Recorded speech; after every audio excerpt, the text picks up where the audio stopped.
me and Ryan have been officially welcomed to the jungle that is Barstool Sports. I brought it toward the Coyotes, and I asked them if it was okay if I joined the Spittin Chiclets podcast full time. Ryan Whitney's got a pink Whitney out there now. Hey, this is a sandbagger. Get that on camera. Keith Yandel, the song man, is a full-time member. Marley just got an assist from Chris Beach. Whoa, we're buzzing right now.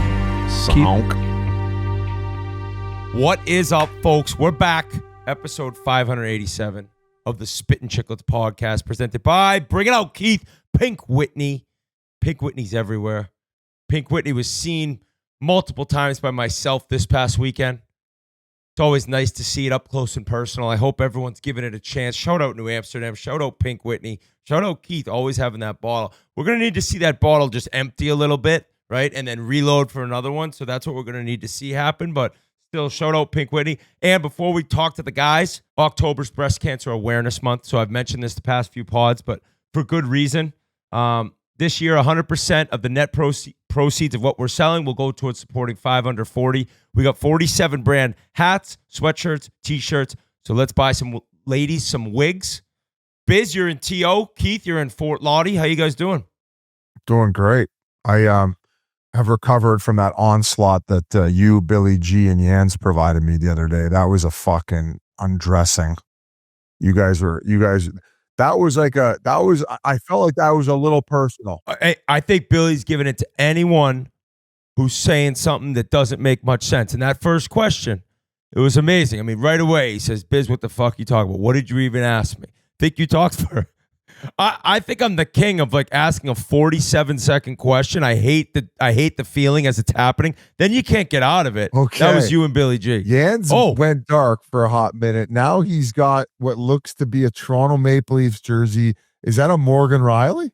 That's Austin Matthews. Wow, Okay. The old one with the A. That's an OG jersey. It might even be signed too, busy boy, because now that you're on the Vegas Golden Knights bandwagon, they need someone, and they came calling. You're going with him? No, they didn't. No, Biz is gone. Biz is gone. He's with Vegas. All the guys are saying pick one. Listen, there was a few upset Leafs fans who I think misinterpreted what I was saying exactly. Okay, because so did Keith and I. So we can get into this now. I'm saying is I made a mistake by maybe being too much and being at the forefront of having Mitch Marner leave town, but by no means does that mean that we can't win without him and that we didn't address other needs without the money that we didn't spend on him. Like, I think that we did a pretty good job, and I'm pretty confident that this team can go deeper in playoffs than they did with Mitch Marner. Does it suck to see maybe the first few games and not seeing Mitch setting up Austin Matthews for some goals? Yeah, it does suck. Is it going to take a little bit of getting used to not having a guy of that caliber set up your fucking captain for another 69-goal season? Giggity. Absolutely. But, hey, we're on to greener pastures, okay? Like, you got to be able to live. You got to be able to move on. Guys lose big-name players all the time. It happens. It's part of life, right, Jans? 100%. So I've had people reach out to me like numerous times after certain episodes. You know, the Babcock situation, people are calling and texting me. This past week or last week, Friday. People reached out. They said he ran him out of town, but I think 30 minutes later in the pod, you're like, I didn't run him out of town. I'm saying that if me saying Selkie my dick was really what did it, then that's what did it. I'll take the blame for it. Okay. But I ain't fucking calling in death threats and sending them fucking DMs saying I know where you live shit. Like, are you out of your mind? Like, I think that's more than likely that's probably what did it than me saying that he needs to be a little bit more responsible with the puck when you're up 3-2 and you get thrown over the boards when they just scored. And maybe a little bit harder working on the back check. Merle said the same fucking thing. And then you guys agreed. So we don't have to keep revisiting this. I don't think I ran him out of town. If you want to fucking put that label on me, sure, I'll fucking take it. I'll be your fucking punching bag. You guys get your fucking shows ran by your wives all day long, every day, all day. So if you need a punching bag on the fucking podcast, let it be me. I don't give a fuck. You know? I think this is aimed more at Billy G. Billy G was the one. Billy G was. And you know what? And you know what? I'm glad you brought that up. But not only Billy G, I'm gonna fucking rope all you Americans in on it. You know what? I'll be your punching bag today, but when it comes Olympic time, we're gonna fucking bend you over. No spit, no lube, sandpaper finish. And I'm gonna have my day in court. And I'm gonna fucking lay into you motherfuckers. Just the way that your wives will lay into you, you motherfuckers. Hey, listen. I think any married guy out there is like, oh, Biz is going to be the one guy to get married and not have his show run. That'll be Biz. Yeah, I'm going to watch Marner in Vegas in Game 6 of the Cup Finals, honey. You think I'm getting fucking married? Guy got his dog taken. Guy got his dog taken by a girlfriend. Talk about what getting your fucking show. I still get to see Lloyd. I went and saw Lloyd 2 days ago. I'm still friends. Yeah, he probably doesn't even like you. I'm still friends. What do you mean he doesn't like me? He came running out the dog door. He was fucking loving life. I was playing. Yeah, he wanted to get in your truck. He's like, we're going to the wilderness in this truck. Actually, it's funny you say that. My ex called me today when I was in the black car on the way to the hotel. Oh, baby. Hey, just because they can't lock me down, boys. You know why? Because I hear every guy ever who has been married, bitching about their old ladies. Hey, Biz, when are you going to get married? When I stop hearing my buddies bitch about fucking getting bitched at every day. That's when I'm gonna tie the knot. So never. So absolutely, maybe never. I got G in the background rethinking his wedding next summer. No, he's got like his Bruins face paint on. They're 3-0. Hey, I do have to give you credit because I laughed out loud. There's a group chat with us three and Billy G, and Biz sent. We got to throw in the picture of is this what you're making, Billy G? And just throw the picture into the YouTube. Incredible visual of giant wooden dildos. And then Billy G started sending us what he's actually made, the little computer table. I said, I go, okay, okay, Geppetto. And he says, shut the fuck up, Pinocchio, you big nose fuck. And I said, make me some wooden dildo beer bottle openers before Christmas time. I got some gifts to hand out. And he says, yeah, right to the top of my list so you could shove it up your hoop. You frame broiler. Oh my God. What a start to the pod. Hey, so Biz, 2 o'clock today. You got your rematch because Detroit worked you. Absolutely worked you guys. Before we hop into the season previews of the what are we doing? The Metro, the biggest dog shit division there is in the NHL right now, right? I would say that's the worst division. Yeah. I think could be like 8-word previews for a couple teams. I think if you made an all-star team of the Stranglers and the Big Deal Selects, we might able to be on the cusp for playoffs in that division. But the Todd McLellan ripping the Detroit Red Wings game one. And his old lady must have been giving it to him at home. He had enough. They were one of a handful of teams who were horrendous in their home openers. And he was like, I love what he said, Biz. He's like, some of these guys have been here long enough. Like, and I mean, they came out, you watched the next one, they came out guns a-blazing. Yeah, I think the biggest thing going back to game one was I think the second half of the first period. They were on a kamikaze mission for pinching, and they must have got caught on like 7 or 8 odd man rushes, right? So he was probably pulling out his hair between periods, and and they got worked, right? Probably maybe not the best goaltending performance from Gibson after he did all right of the onslaught of odd man rushes, but nonetheless, it was known to Delkovich. It was known to Delkovich, but. In the first game, but it wasn't great. Oh no, Delkovich. That was a tough one, man. The fucking not only the knuckler, but to skate out and go right off the shin pad. Oh, when the OT one happened, I was pinching my cheek. I'm like, you're asleep. Like this is fake. No chance. You're just dreaming this wild like goalie absolute blooper highlight reel opening. What do you say to the boys in the locker room after you do? I felt sick for him, and I would feel bad like game 42, right? But opening night, they got Vegas on the ropes. Oh, He lets in a drill. Oh, my God. that whole sequence, though, they almost popped the empty netter.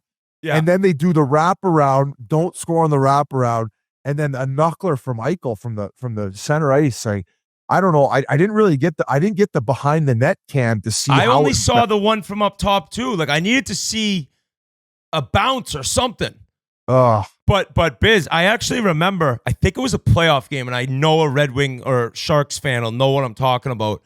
Mike Greer, empty netter against the Wings, went to wrap around, and Lidstrom dove from about 10 feet out, and he put his stick inside the post, like, so it wrapped around. It was going in. It just hit his shaft and bounced out, and Detroit tied it up. Shea Theodore did the same thing on that Eklund wraparound. It was sick play. Like to dive back and just block it. Then he lets it in. And then the OT one, I saw there was a couple Sharks fans that had the gall to say, Celebrini quit on that play. I'm like, buddy, you can if you mention anyone else.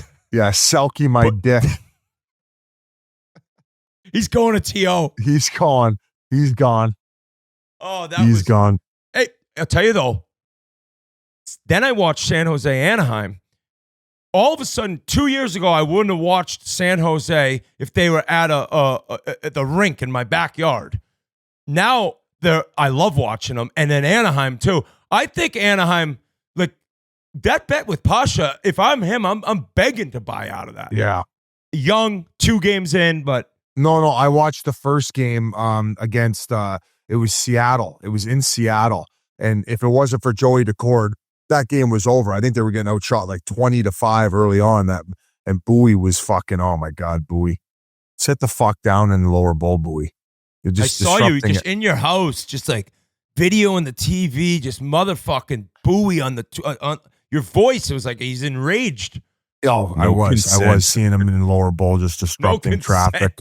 The thing that I was dying laughing about, he was like, look at this guy taking up room. And then I think the next day we got sent a video of you going to see the Bob Does guys, like just fucking stepping over people. No. They don't let you go down until the whistle's dead now. When the whistle goes is when they let you walk down on in the lower bowl. I don't know if that's the case in the upper bowl, but I would never walk down while the play is going. Yeah, they don't even let you now, I don't think. And then I went down, and then a few people asked for photos. Not a big deal. So I try to kneel down as good as possible and then take the photos and say, all right, get the fuck out of everybody's way. But going back to Anaheim, buddy, that McTavish looked unbelievable. Seneke, I think he's one of the first players ever to score in his first 2 games in the NHL. So a lot of rookies making some imprints early on, but we can't just glaze over Detroit because their fans get pissed off. And because we don't give them enough love, but that response they had against the Leafs in game 2, a lot of those young studs brought it. And that's what that's a team that in a few years, just like Anaheim, is going to scare me. And, but not now, but definitely not now. Cause on Monday Night Hockey, prime Monday Night Hockey, it's going to be tomorrow afternoon at 2:00. I'll be doing the panel with Pronger and then, Adnan, right? He's great. We're going to fucking wax the Red Wings. Okay, so mark my words on that. I would say guaranteed 2 goals for Pablo. So you can mark it in your fucking sports books at DraftKings. Enjoy the win while you can, Detroit fans. I took your abuse online, but we're going to fucking bend you over tomorrow. All right, you fuckers. And then you're going to be out of my mentions and I'm going to be gloating on Twitter. So that's all I got to say about the Detroit Red Wings. Good job by McClellan lighting a fire under their ass because they needed it. Oh, one other thing. If Patrick Kane has that type of pep in his step all season long leading up to the Olympics, they definitely have to consider taking him. He looked like he had his old step back. Last year was his first full year back after hip surgery. He looked a little faster in that game too.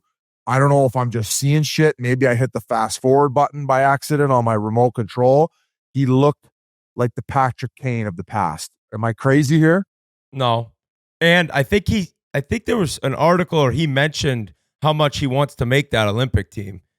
And yeah, if he's producing and looking like that, Biz, I'm with you. Talk about a guy who, I mean, none of us have gold medals. None of us have gold medals.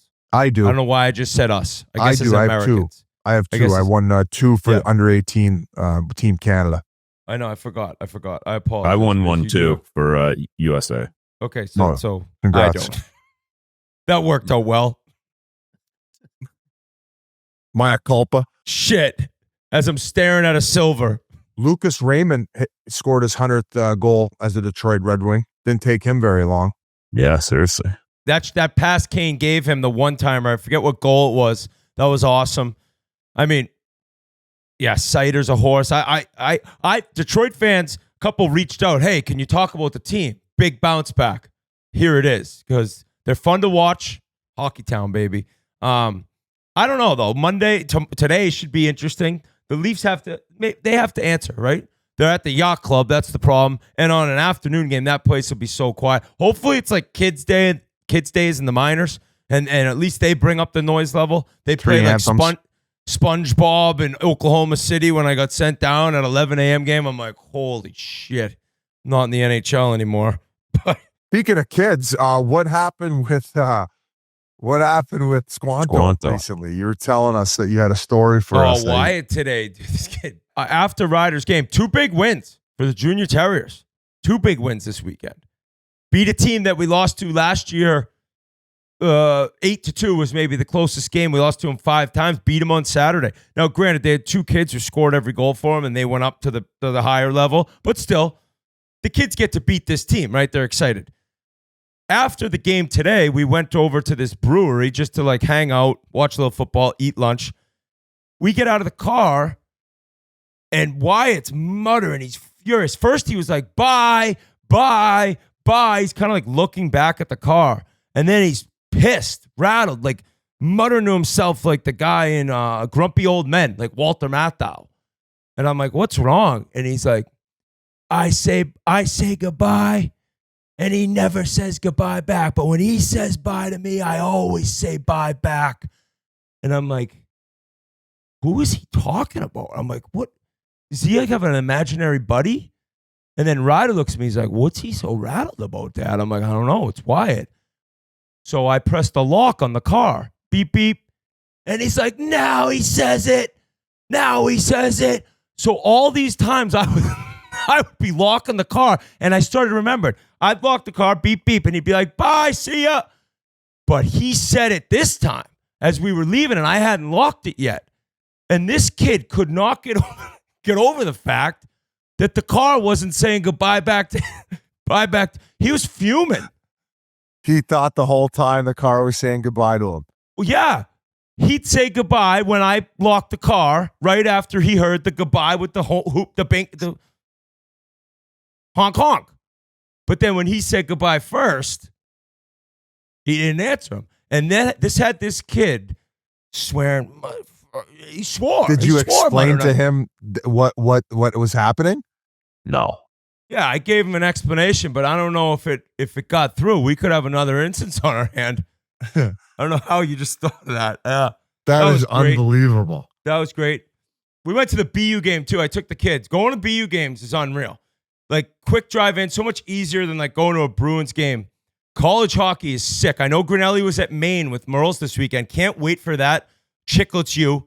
But I mentioned in the interview with Jarvis quickly, I don't even know why I asked him about if he would have gone to college, but there are some players on BU. That Cole Iserman, he's going to be unbelievable. I know we got the Islanders in the preview here. That's a guy, Islanders fans. This kid is nasty. So it was pretty cool. Like Ryder Ritchie's a player who came from junior. They got a kid from North Dakota that's nasty. Flyers 7th round pick, McLaughlin. College hockey, I think basically, I don't know how I got in this tangent. I apologize. There's so few D1 programs, and now with major junior and Canadian college players coming, I don't think there'll be any really bad teams anymore. Like they played Colgate.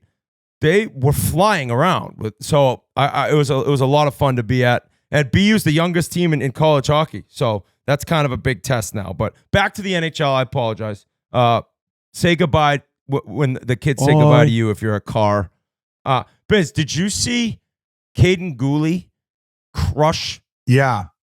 And then how many guys from Chicago hopped in? Yeah, that was the first thing I noticed right away. I was very proud of the Blackhawks. Like, it seems like that's like an establishing of a culture, and the response there, and the overall. So the Wings and Leafs games was going on at the same time. So I saw it on social media, and who ended up going over and fighting Gooley because it was a pretty big guy. Yeah, who was that? Gee, look that up quick. But and then like Demidov was getting after it with somebody else. I felt like Bedard was getting in physically involved. Like, I feel like Bedard's also like starting to give it back a little bit more, where he's not just getting pushed around, where he's got a little bit more bite to his game. So it's great to see. I love what's going on at Chicago, and even that first game they played against the Panthers, they looked a lot more competent. Obviously that tough loss. What was it, like 15 seconds left? I don't know if it was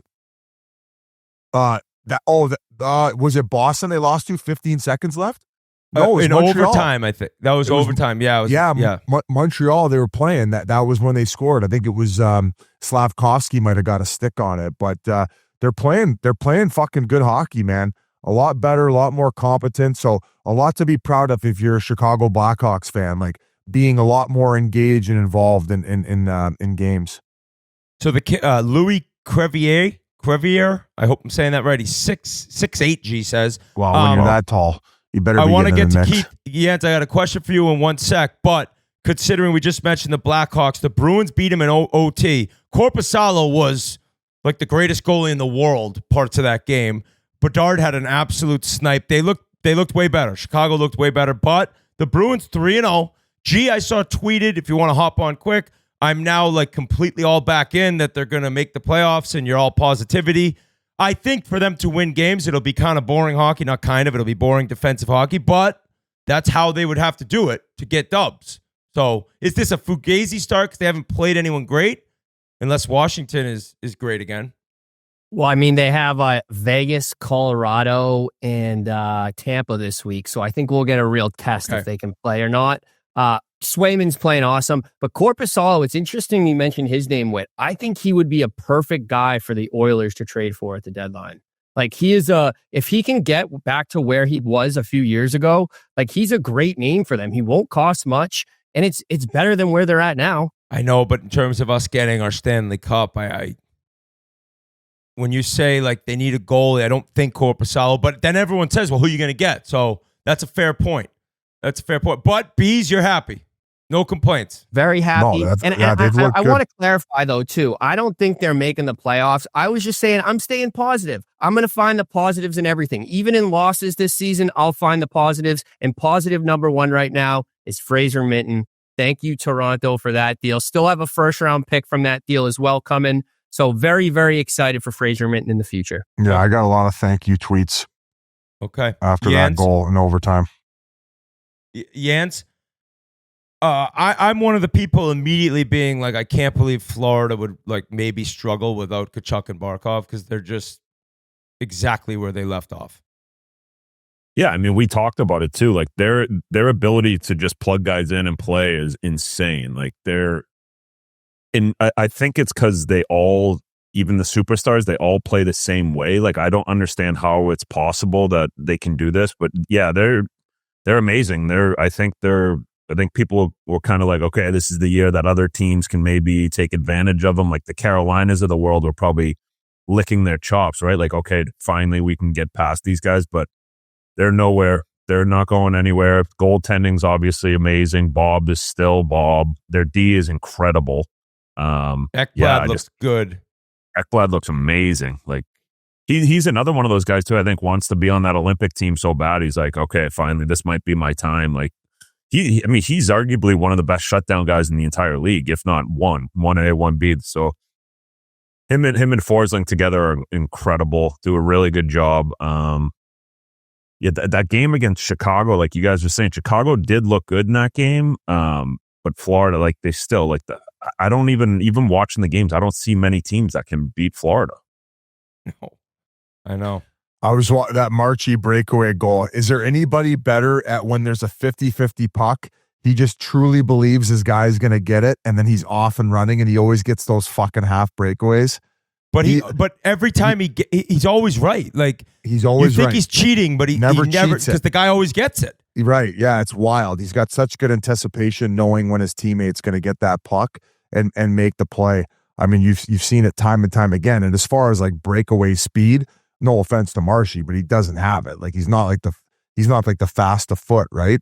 But just such good anticipation in real time. So yeah, they look good, boys. They look poised to potentially even win another division.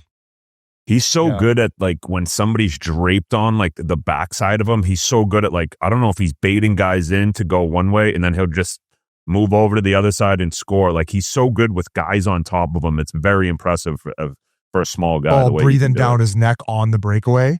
Yeah, like the guy, like I don't know if he baits guys in to go. He's like, okay, he's going to come to my left side. I'm just going to pull it and go backhand. But he's just a really smart hockey mind. Yeah, I saw that Cup Finals. Double overtime. That's PTSD. Keith, remember skating with him? The lock. That's when he'd come out with the puck. You'd have it, and all of a sudden he's on the other side. He's net side like with it. He's the master. If you go to a game, watch Marchand go into the corner, and I'll guarantee you he comes out with it in some fashion where the defenseman's still looking at the glass. So it's incredible, incredible. Guys, we were gonna go a little deeper into this, but the interviews ran long, and we got all the previews coming up. And for maybe players or teams we haven't mentioned, they will be mentioned in the Metro coming up. But Buffalo, I had people reach out. Oh, all you guys do is trash Buffalo. All you do is shit on Buffalo. Have you seen warranted? What the hell are we supposed to say? Did you see their own people trashing their team? Did you see that viral video of that kid leaving the rink? That kid was losing his mind. Now, I want to say this first. Sick after being somebody whose career was derailed by injuries. Sick for Josh Norris. Yeah. That is just so brutal in the first game, and they said long term. The kid, it looked harmless. It was just off the face-off, right? I know. Yeah, like, who knows? Like upper body, your arm gets twisted. I don't know, but to go through all that, and then the first game of the year, you guys know, like the feeling of how hard you're working and what he's been through to have that happen sucks. But the team, it's a disaster. So I don't really have anything else on Buffalo Biz. Imagine being hurt on that team and like having to work. Like everyone talks about it when you get hurt, like the mental grind of trying to get back. Like imagine watching that product being hurt and being like, oh my God, do I really even want to come back? I think that G was the one who mentioned it when I was talking to him about the outline today. A little bit of a conspiracy theory. G, why don't you come on and talk about it? Yeah, so Gavin McKenna, first overall pick this year. It almost just makes sense for him to go to Buffalo. And the reason being... Oh, the Penn State connection. Who is Penn State's biggest donor? Terry Pegula. Who is the arena named after at Penn State? Terry Pegula. Who is the owner of the Buffalo Sabres? Terry Pegula. And that, mind you, the NHL is making money off Gavin McKenna right now. They're playing a few of Gavin McKenna's games opening weekend on the NHL Network. Who owns a piece of the NHL Network? The NHL. Where are they going to put next year's Winter Classic? 20th anniversary. I think Bettman was at the Buffalo game, and he didn't say it for sure, but the 20th anniversary, the one that I got to play in, the first one. Well, there was Montreal and Edmonton, but that was different. The first Winter Classic, New Year's Day, was Buffalo, Ralph Wilson Stadium. And I next year will think be that 20 we years. could see, I think we might see an Eli Manning if that happens. Yeah, I was going to say I'd go back to school for 8 more years if I was him. He's a doctor. He's Tommy Boy. He's the Sabres team doctor in 8 years. Yeah, I'm good. Fuck. Oh, man, they stink. I know. I keep saying it. Like, if I'm them, blow it up now. Rasmus Dahlin, come on down to Toronto, please. Please. Please. I really think when we look back at all this and what's soon to be 15 years of no playoffs, the one thing that'll come into my mind, because everyone, when you think of the Sabres, you think of something. My thing is Jack Eichel just wanted to get a surgery. It was that, like, I'll be 80 years old, God willing. And so the Buffalo Sabres, what do you think? I'm like, Eichel just wanted this surgery. I saw it. That's all he wanted. It's his body. It's his body. I saw a tweet. They're like, Jack Eichel just wanted to get the surgery that he wanted to get in order to go perform the way he's performed in Vegas. I know. But then yet their team doctor cleared the Josh Norris trade. And I'm like, oh, Jesus, here we go. Oh, yeah. I know. Hey, he probably didn't even have to get a surgery. He was like, what can I fake to get out of this? Oh, he's holding his head like fucking Sleepy Hollow. Can I leave now? What's the fucking Adams family? Uncle Fester, or who's the one who's holding his head? Oh, I don't fuck. know. So anyway. good. Oh, I'm sorry, Sabres Sabres are trash. fans. Go Bills. Go Bills. Actually, Yeah, I can't Bills. even. I said go Bills when the Patriots are trash. The Patriots and Drake May are nasty. They're a legit team, so it's not go Bills anymore because the Patriots aren't trash anymore. So They got the Bisons. Buffalo, we feel for you. We feel for you. It's time. It's time. Let's get into some of these Metro teams. We're going to start with Carolina, the heavy, heavy favorite, and all of ours. We don't even have to say it. I don't even need to hear you two say it. Our pick to win the division. We're going to start now. Seth Jarvis, great guy. Before we get there, like, should we talk about Nature's trade a little bit longer just to rile them up, or should we send it to the interview? He looks good. No, Biz, you're. I think he's your favorite player. You love him. So I watched that Colorado game, and The Dallas one. We can have a more of a conversation and dialogue. Carolina fans seem to think you'll see Natchez where he'll look like McKinnon, and that will happen for 10 games, and then he'll disappear for 10, 15. Okay. Yeah, but Nate won't let him. That's one. And two, I actually feel he just fits in that style of play more, where they're able to play with pace and hang on to the puck. I believe Carolina last year and even the year before, it might even be the last like 8 years, they are analytically one of the teams that dumps in the puck the most and goes and gets it, like the most forechecking team, where clearly Colorado is a puck possession team. But when I saw that game the other night, when they dominated Dallas, Dallas ended up winning the game in a shootout, running to revenge again, shocker. But he looks like he's in fast forward, boys. Like Natchez, in my opinion, if he plays like that 65 games of the year, that to me is a superstar. No? Oh, yeah. For I don't care that he's playing with McKinnon. Like, he can match his abilities. Like, I believe he had 3 points on that night, and if it wasn't for Jake Ottinger, he would have had 6. Right? Like, Jake Ottinger was fucking shooting lightning bolts out of his butthole in that one. He should have been first star. Wasn't even a star. The only reason it went to overtime, he must have had fucking 10 bell saves. But I don't know, man. Like, what do you guys think of Natchez? I think they're accurate. When he's on, it's insane. Like, you think it's in fast forward and his skill and stuff, but I think it's a legitimate thing that he may shut her down a couple games here and there. Hadn't even thought of the idea of Nate basically just like getting in his face, threatening him if he has an off period. Take a game off. Yeah. Yeah. So that dude, there's no doubt there's been players in any sport whose careers have changed, like going over to a team with a superstar that plays the right way, that expects you every night to bring it, every practice to bring it. I mean, I wish I could think of one off top of my head right now, but that could be something that Grinelli says Chris Kunitz. Fuck off, Grinelli. The argument on the Carolina side is that they don't have Stankoven, they don't have Hall, they don't have Keandre Miller, and still a few draft picks. So I guess the deal worked out for both sides. But what I'm thinking of, a game breaker and how many times that these guys come around, I don't know, man. I feel like sometimes you have to let a guy also develop a little bit and play his style a little more. And I guess we're going to see how this one pans out. But I just really liked the way that he played the other night. I'm like, holy, I was drooling in that game. He also doesn't have to drive the bus too, right? Like Nate's going to do that every single game. Maybe in Carolina it was like, all right, I can't be the guy bringing it every single game. So maybe now that it's Nate's job, like he's kind of second fiddle, right? Like he's just going to be like, I'll fucking just do what I need to do, get open from Nate and score 50 goals. Nobody wants him to dominate more than the Avs front office because, all right, well, we got to keep him. If we have to pay him huge dough, like that's fine, because once we saw Rantanen get $12 million and what's turned into these salaries, it's like we probably regret that one a little bit. We need this guy to hit. So I think it's a huge home run if they're able to lock him in at 8 times 10.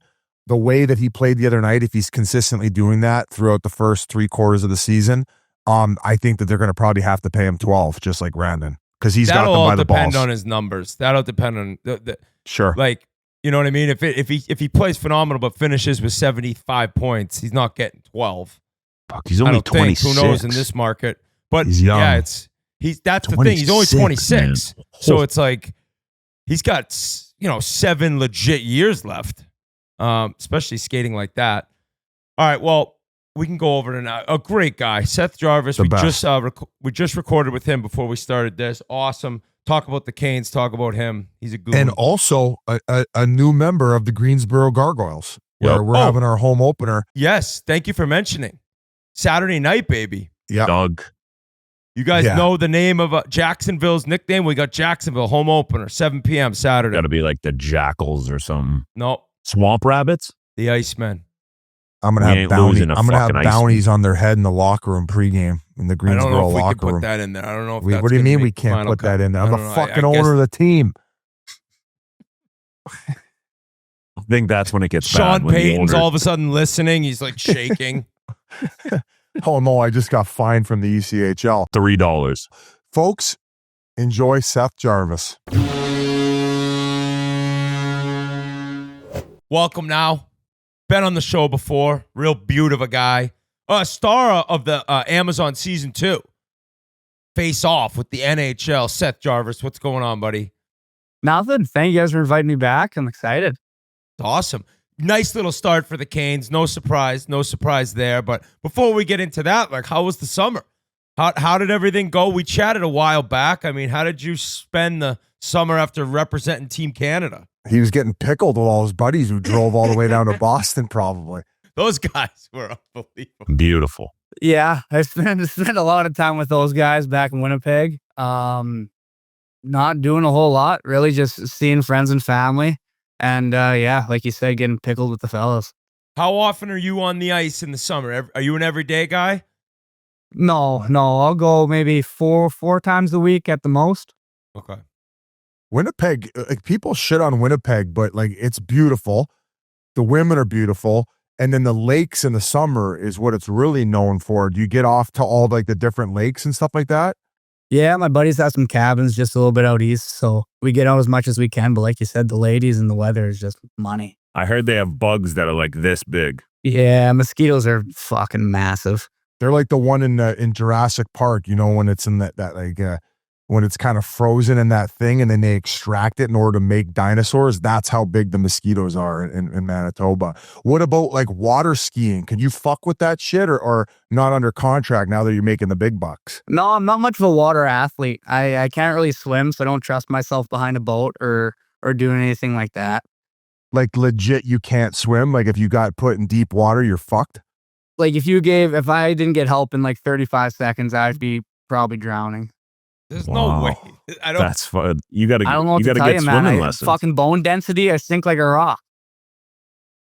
I got the money now to pay for it, so maybe I will. You got to get the water wings on you in the cold tub. Do you still, like, I know in the documentary it said you're still living at home. Have you got your own place at least in the summertime? Or are you still staying with your parents? I'm still with my parents. Get still the at home. fuck out of here. They're like, hey, the contract was $63 million, so like, can you at least pay us like rent? No, I'll get fixed up the fence this summer. That was the big one, and that's about it. That was nice of you. Did you help to do it, or did you just pay someone to do it? I dug a couple holes, but paid for them to do the rest of it. You're just not telling us they won't let you move out because you don't know how to swim. They're like, we need to be like... That's their big fear, I think, right now. They got a 4-foot deep pool in the backyard below ground. Actually, that was pretty much one of the big features on this year's Face Off was the fact that you went to your parents' house, right?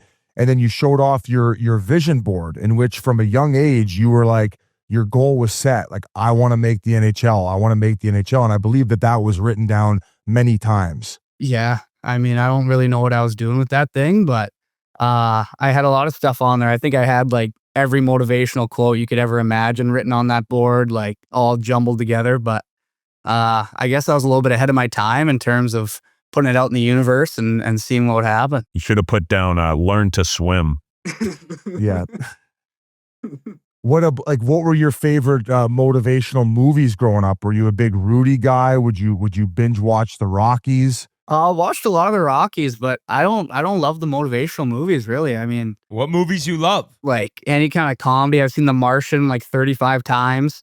Ford versus Ferrari. Matt Damon's my guy, so anything he's in, I'll clue in. Did you Good see Will that Hunting? clip where his biggest regret, he got asked to do what's Oh, I like the saw blue alien one? The one- Avatar. Avatar. And is it James Cameron, the director of it?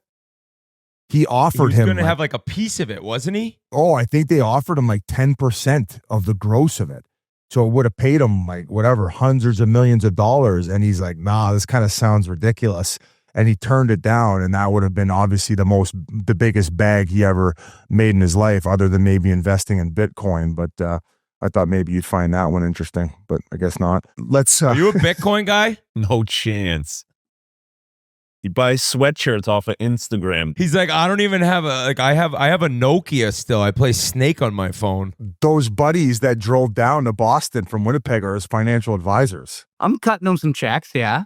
Are they on the payroll? Yeah, they're on the payroll. They get taken care of. What do you do? Like Venmo deposits? Like, how does this work? No, we operate in straight cash. We don't want any record of that. Does one of them get a bigger allowance than the other? There's a couple stages of allowance we have going on right now. We got to Like, dive into guys this. get suspended, little pay cut for a couple weeks.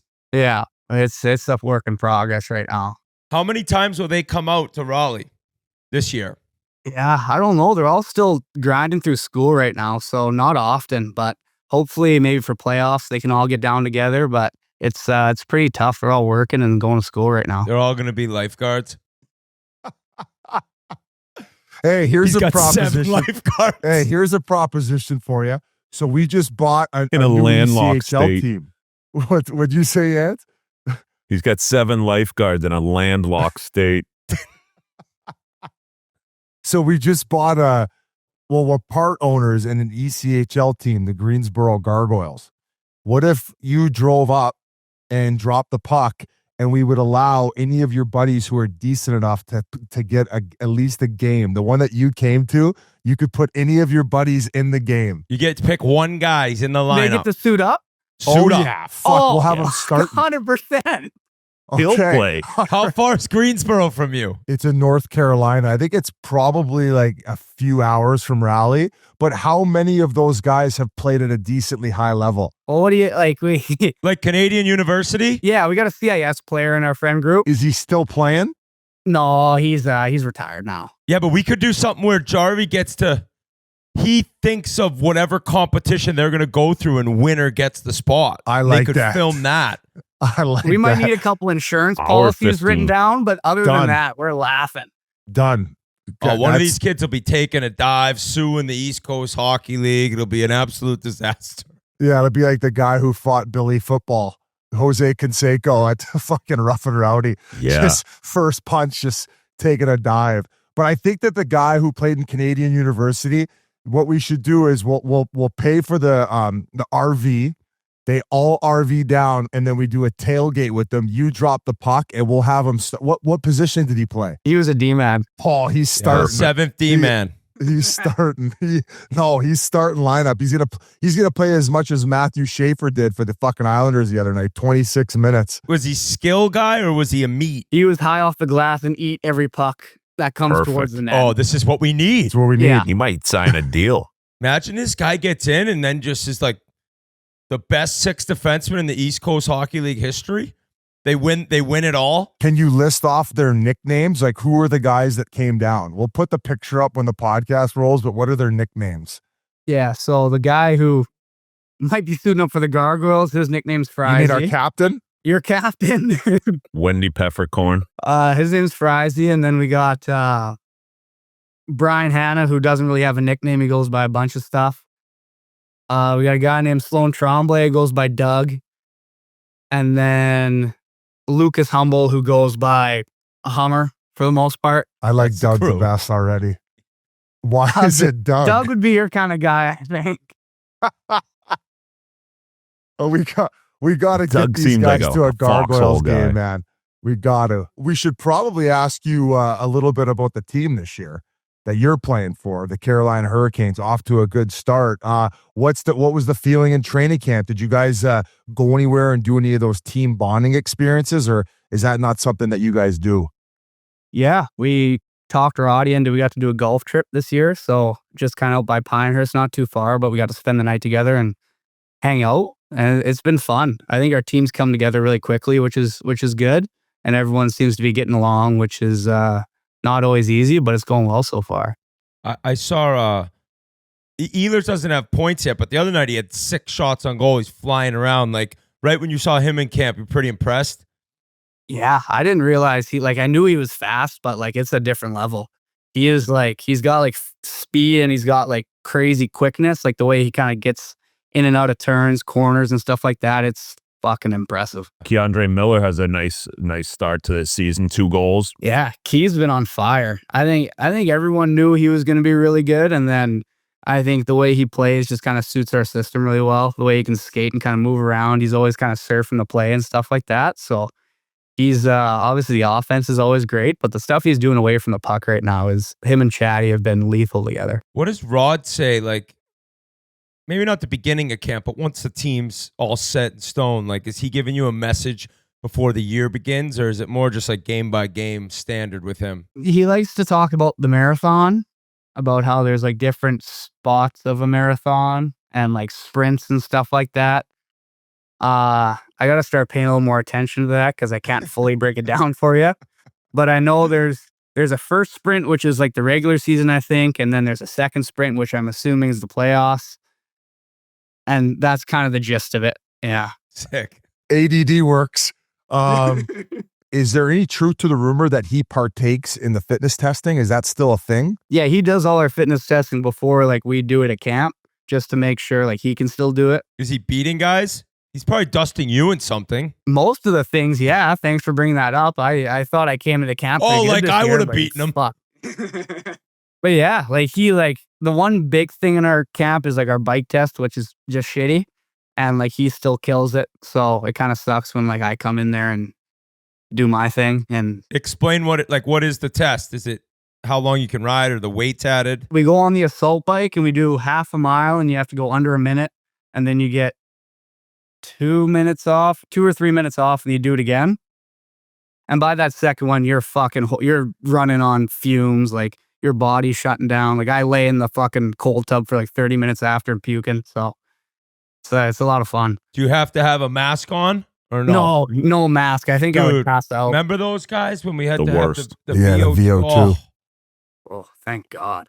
This is the last year of testing, though, right? That's huge. I'm fucking hoping, yeah.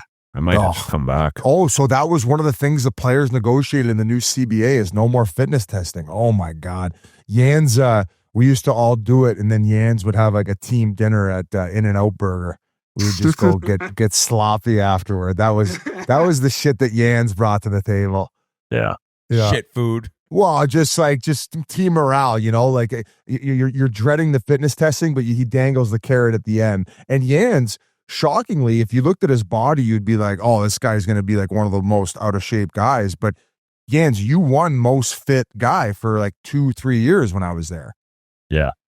I'm right here. You don't have to make fun of me. No, I wasn't. I was saying is like, there was guys who were a lot more jacked than you were, but you seemed to just like somehow crush it. Maybe. Yeah, maybe. Yeah, if I had to work out with Whit every summer, the Walter bike Norton machine. Jr. Yeah. Oh my God. Burying us. Hey, did the guys like give it to Svechnikov at all for getting just completely murdered against the Predators in preseason? I mean, I'm glad he's okay. Like he's had some brutal injuries. I was like, holy fuck! Like you had to say something. Yeah, after we found out he was fine, we were just like kind of wondering because like if you watch the clip, it looks like he saw him like 3 times. Like he looked up like 3 times and then looked down and obviously got fucking obliterated. But we were just kind of wondering like, do you not think you're gonna get hit? Like maybe not in overtime, maybe he's not going to run you, but if you go through the head or middle of the ice with your head down, someone's going to fucking hammer you. Maybe now though it is like there are times where guys don't get hit. I mean, who knows? That could have been what he was thinking, but It must have been because I don't know what else it would have been. I was gonna ask, did Rod make any more adjustments to your guys' system? You guys play that one-on-one. That's a lot of teams don't play that, but is there anything different about maybe the approach this year, about how you're changing the way that you guys approach the game? Not really defensively. I think defensively has been our strong suit for a long time. So I think he sees there's not much reason to change it. I think he trusts the guys on the ice to do their job. And if anyone gets beat, there's guys there to help out and kind of support. But the biggest changes would just be power play, which you're always trying to work on. It seems like it's changed 4 times already since the season started. So we're still tinkering with some stuff. Is that because Burnsy's gone now? And I'm sure you sent him a text, 1,500 games, man. That's fucking insane. I don't know how he does it. That's nuts. Yeah, it's fucking. Only 8 D-men all time, I believe, have hit that mark. Yeah, Yeah, I that's mean, wild. if you can fire clappers head high from the blue line, I guess you can play for 1,500 games. He does let him fly, eh? He was way Oh my worse when he was God. in San Jose. He was a nightmare. He would Oh, just rip everything. It's the worst feeling to be in front of the net when that guy has the puck at the point. What do you say to him in the locker room? You say, hey, stop fucking letting him fly by our Chiclets. And what's his I reply? go, hey, hit the fucking net. And he goes, fuck off. He goes, I was like, I'm going kitty. And he's like, no, you're not. You're missing the net by 5 feet. Hey, at least he's not getting him blocked. And you're going back the other way. I'd rather take That it in is the teeth true. than back check. let's all do this. The 7 guys besides Brent Burns to a defenseman to have played 1,500. Ray Bork, Nick Lidstrom, Zdeno, Big. Larry. Chelios, Did Glenn Wesley get? Nope. Housley. So we have Bork, we got Shelley, we got Lidstrom, we got Zdeno. 3 more. Ryan Suter. Ryan Suter biz. Bingo. 2 more. What about Phil Housley? No. I think Al McInnes hurt his eye right before he hit the 1,500 mark. Not right? Al McGinnis either. I'll give you a clue on one of the missing guys. Hey, you could chime in too. Jarvis Jarvis. been a lot of help. Radko Gudas. No, he might get 1,500 games suspended if he played long enough. All-time guy. Hey, last 2. One, Biz will get this, I hope. You booed this guy's ass out of Toronto. I said Murphy. Oh, I'm sorry. So we got Murph. So there's one left. I didn't fucking boo him out. I wasn't even born yeah, yet when you're he a was Leafs playing. fan. You're a Leafs fan. Oh, Brian I Leach. booed Marnes out, Nope. not fucking. Last Do you one. see me? Do you see my video apologizing to him, Jarvis? What'd you think? I had people reaching out. Like, he said both things. What the? He was arguing later in the episode that he didn't boo him out. I'm like, dude, I know. I actually sent him a DM to come on the pod for an interview, and I go, you could also tell me to fuck off. And he sent back the laughing emoji. Oh, jeez. Who's the last one, Whit? The last one, the clue would be lit a guy up like the way Svechnikov got lit up thousands of times. Oh, Scott Cronwall? Stevens. Scott Stevens. Wow. Hey, round of applause for those men right there. What a round of no applause. shit. That's a lot of chicken parms, man. Holy fuck. A lot of guys who know how to swim too. Who was your favorite player growing up, Jarvis? Why are you Michael laughing like Phelps. that? Was it Doug? Michael Was it Phelps. Doug? Michael Phelps.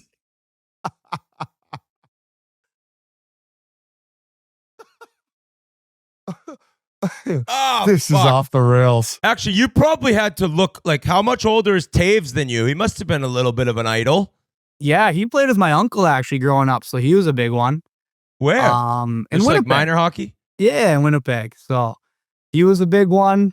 I watched like Pavel Bure's highlights all the time when I was growing up. And then as I got older, like Braden Points become my guy. Like from when I turned like 14, 15, just someone I thought I could kind of emulate a little bit.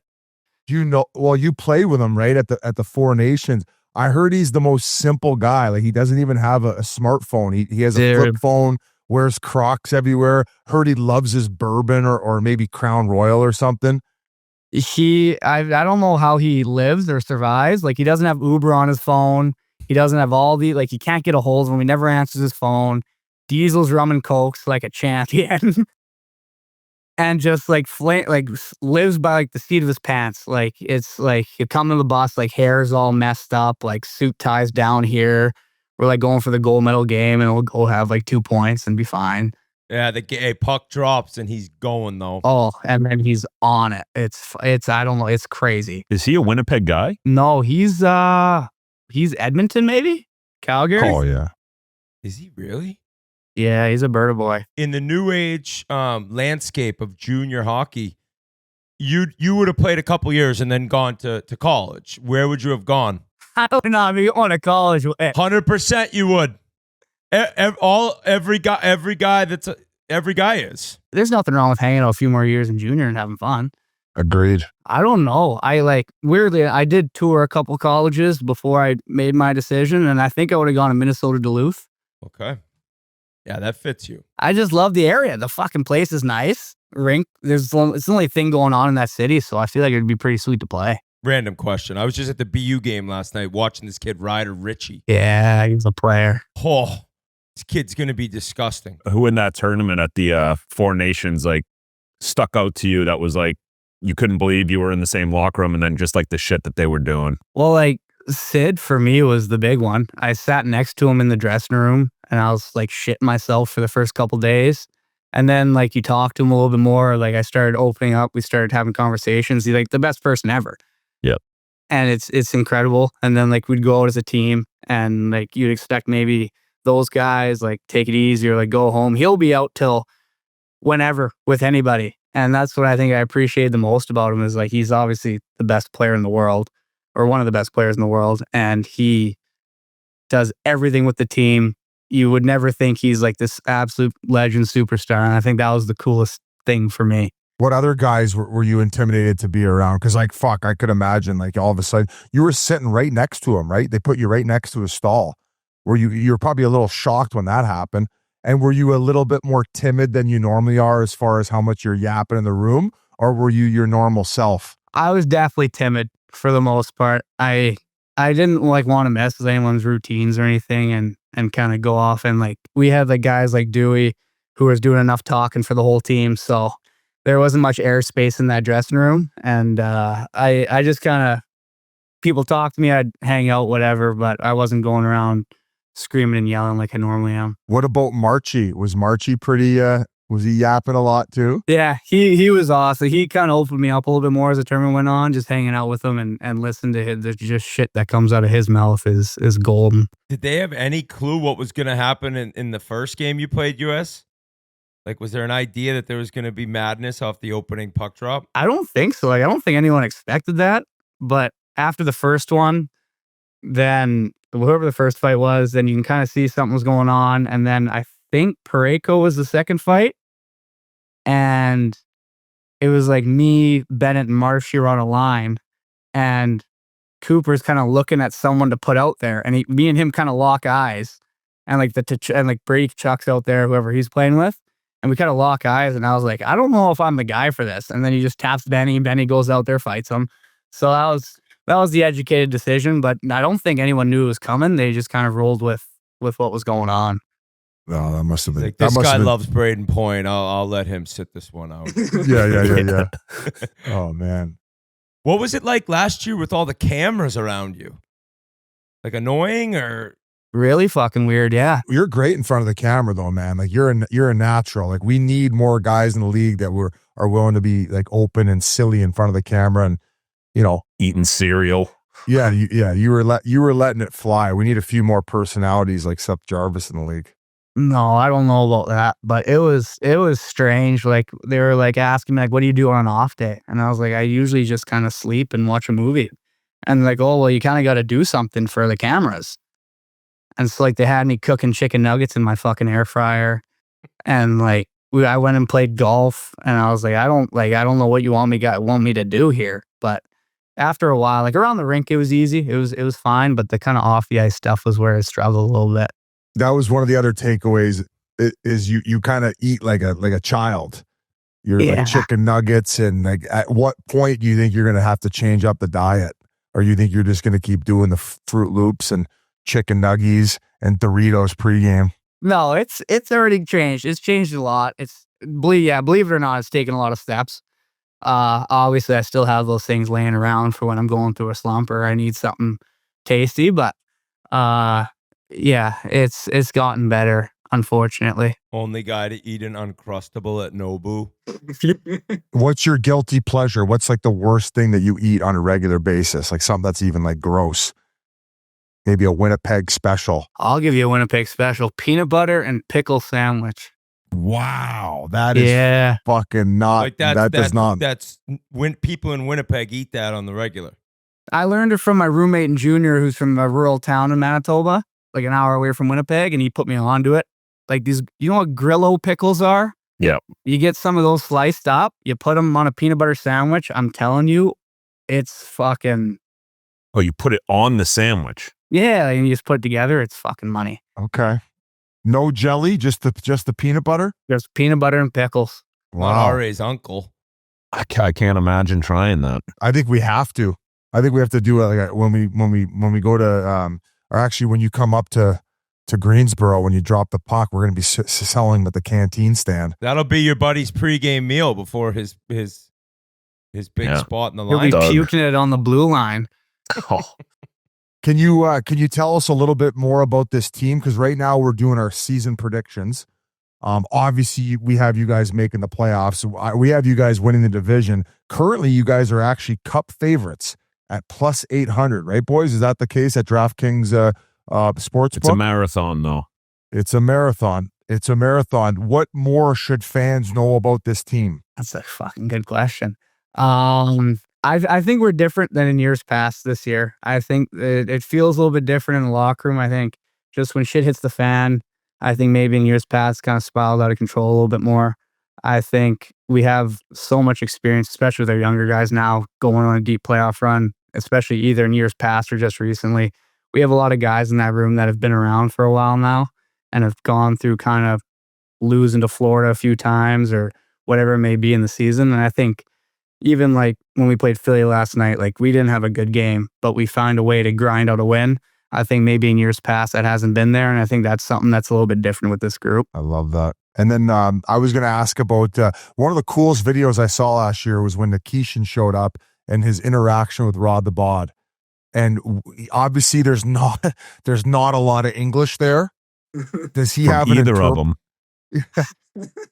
Rod's like, yeah.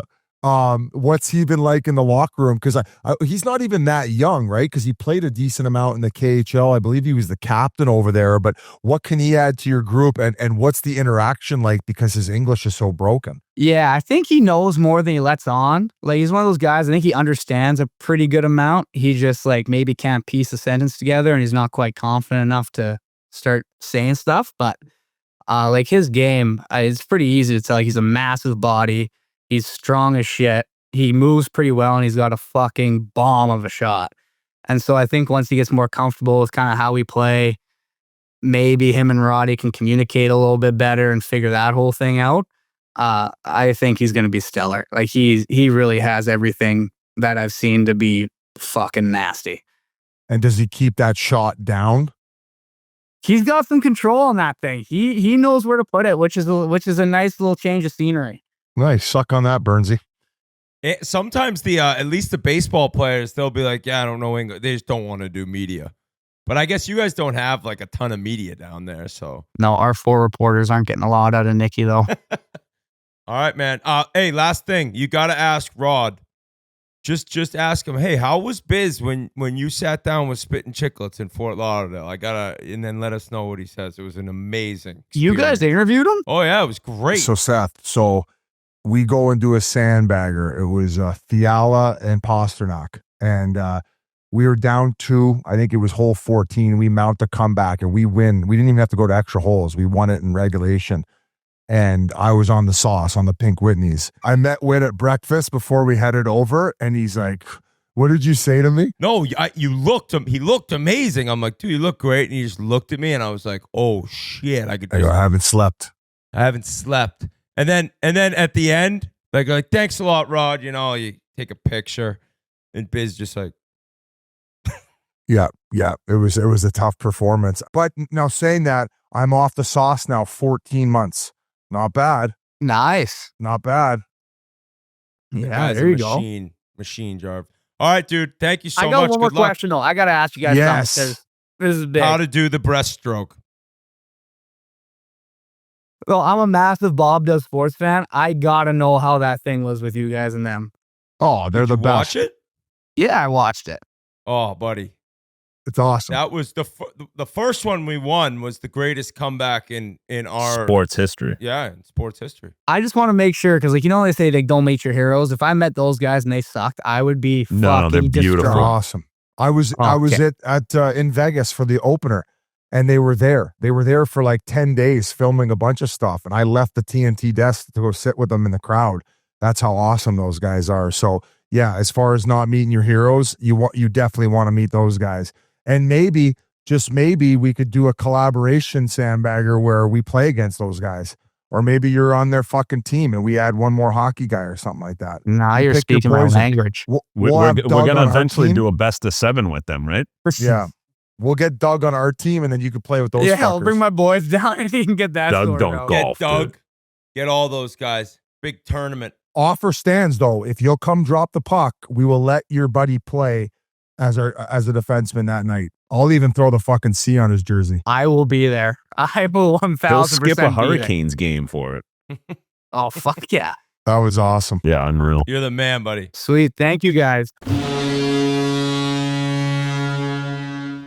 This episode of Spittin' Chiclets, as always, is brought to you by Body Armor. Boom. Body Armor. Choose better with Body Armor. Body Armor has great tasting flavors. This is strawberry banana, my go-to. They got peach mango. No colors from artificial sources. None of the junk. It's a bold new look with the same great taste. Now available in Canada. That's a big deal. All you Canadians, Body Armor is now available up there.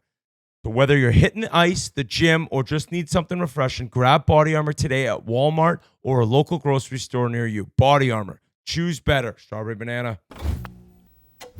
Guys, Whit, I want to talk about Shell.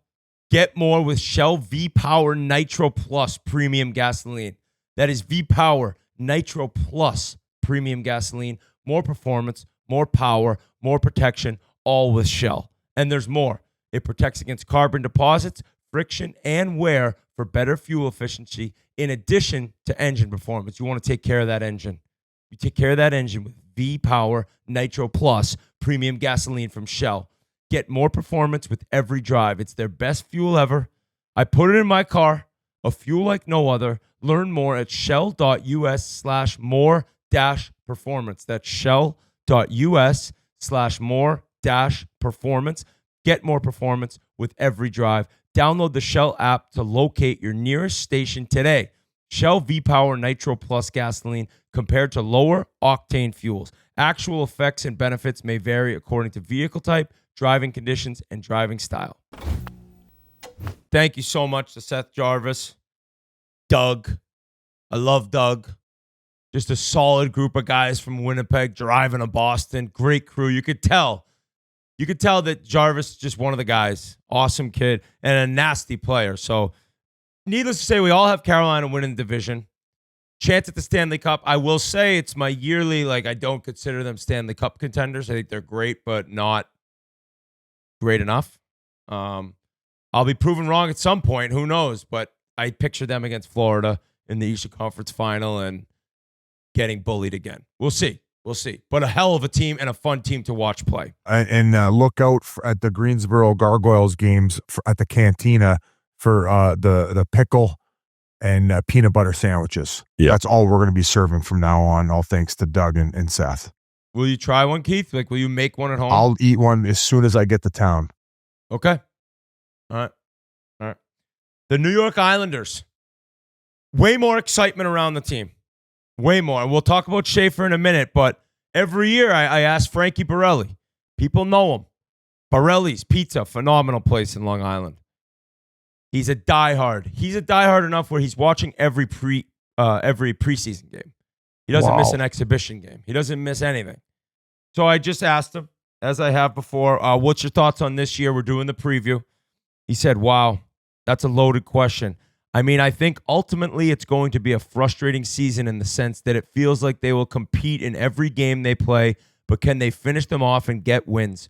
You've got Sorokin, who should keep you in every game you play. With Horvat, Drouin, Palmieri, Barzy, Heinemann, kid from Montreal. They've got more offensive weapons than they've had in a while, which isn't saying much, but at least we have guys that are putting the puck on net, and I think the power play will finally be competent. Huge to grab the Avs power play guy as our new assistant coach. I think that's going to be a huge change. We've had the worst special teams in the history of the NHL the past few years. Schaefer is insane. He had 8 shots on goal and played 26 minutes last night. Once Aitchison is up, Eklund is up, Yzerman is here, the future is so bright, and it happened overnight. Hard to have patience when we haven't won shit in forever, but it does feel like one of those seasons where it's like, let's just build this momentum up and keep adding on to it. The pieces are starting to fall in place. Could be a very dangerous team in the next few years. Wow, what a fucking breakdown, Frankie Borelli. I couldn't agree more with him. I agree too. Yeah, so can I read you a tweet? Who's next? Biz, do you remember Rob Rossi in Pittsburgh? Oh yeah, Pittsburgh, yeah. So he's been covering the Penguins since before I was there. He's seen all the Stanley Cups. He's seen all the playoffs. He tweeted the other night, I caught a bit of the Islanders AM morning skate from near ice level on Thursday. I wasn't prepared for seeing Matthew Schaefer in person. In almost a quarter century around the NHL, I've never seen a defenseman skate like him. It's McDavid-like jarring in terms of sustained warp. And he's seen Cale Makar. I don't know if I'm going to sit here and say, like, I think that this kid's skating is that much better than Cale Makar's, if better at all. But he is electric out there. Yeah. What a personality. It looks different. It doesn't look, maybe his look is clean, but it's efficient. It gets it done, and I agree with him. Choppy like McKinnon is. Yeah. Yeah. What's that? I said he's choppy like McKinnon is when Nate told Sid that he's choppy. Yeah. But, I don't have much on this team, especially after Frankie did that unbelievable breakdown. I'm looking forward to seeing what Barzal can do. Anthony Duclair, after he had to take that leave of absence last year, seeing how Patty Raw works with this group, and will he be the coach of the future for this group? I think that's still a question mark. It feels like his tone, especially with the way that he handled the Duclair thing and how he reached out to him this summer, and also how he does have a younger group and how he's able to like manage these relationships. You can't just bark at these kids nowadays, and especially at the fact that Matthew Schaefer, to me, is worth the price of admission. Like, that makes me want to watch Islander games. You touched on it. He played 26 minutes the other night as a fucking 18-year-old D-man. Already has his first goal under his belt. I believe he did have a beautiful assist. I think they played the Penguins their first game, and it might have been on the road. It was a beautiful youngest assist. Youngest defenseman to ever record a point. He beat Scott Niedermayer by like that, and the 30 youngest days. player to ever play 25 or more minutes. Do you know who had done that Whit? prior, Biz? Is it you? He beat him by a minute. 18-year-old defenseman entering the league. Heiskanen? No, youngest player ever to play over 25 minutes. Wow, player. It was nearly a minute more than the guy who had the record, or the only one to do it. Was prior. it a defenseman? No. Which was Wow, shocking. what? Barkov? No. What was it more recent or old school?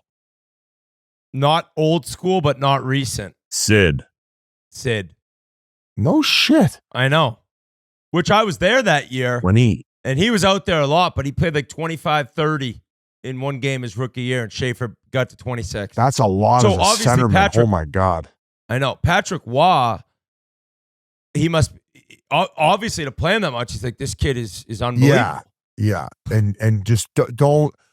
What's the term? Like, don't put the reins on the horse. Let him run. Like, that's what has to happen with this kid. Let him fucking play. Let him play. And they're gonna have themselves a future Norris candidate. So I'm happy for the Islanders. I don't like seeing teams be shitbags that long. A little bit is enough. So I think that they are going to be taking steps in the positive direction. This is not a playoff team. Nope. No chance. And I think that's all I have to say about this squad. Do you think that like just Patty Waugh, like his demeanor, it seems a little different than last year? You think that has to 100%. do with Lou being gone? I think he has to show the organization that he has the players' trust. Yeah, it can't that be he can this grow with them. like this dictator, right? And I think that he did a good job of earning his players' trust when he went down to the Quebec Ramparts. They won. I think they won the whole Mem Cup when he went down they beat there. me If in not the finals. Quebec League. And Keith. What's that? Beat me in the finals. Yeah, I know, but he went back more recently and did it like a few years ago. You're I right. think they You're won right. The Mem You're right. Cup. Oh, after he left Colorado. Yeah. You're Yeah, right. so I think he learned a lot, and I think he talked about that when he came back up and when Lou went and met with him. And I know that some people might have been surprised by the hire initially, but I think you're starting to see a softer, warmer Patrick Waugh, and that's what they're going to need if they want to take steps in the right direction. And it's what he's going to have to do if he wants to stick around. Like, that's just plain and simple. Because remember, Darsh, when you're a new GM, you never want to, even if it's not working out, he's not going to let go of him right away.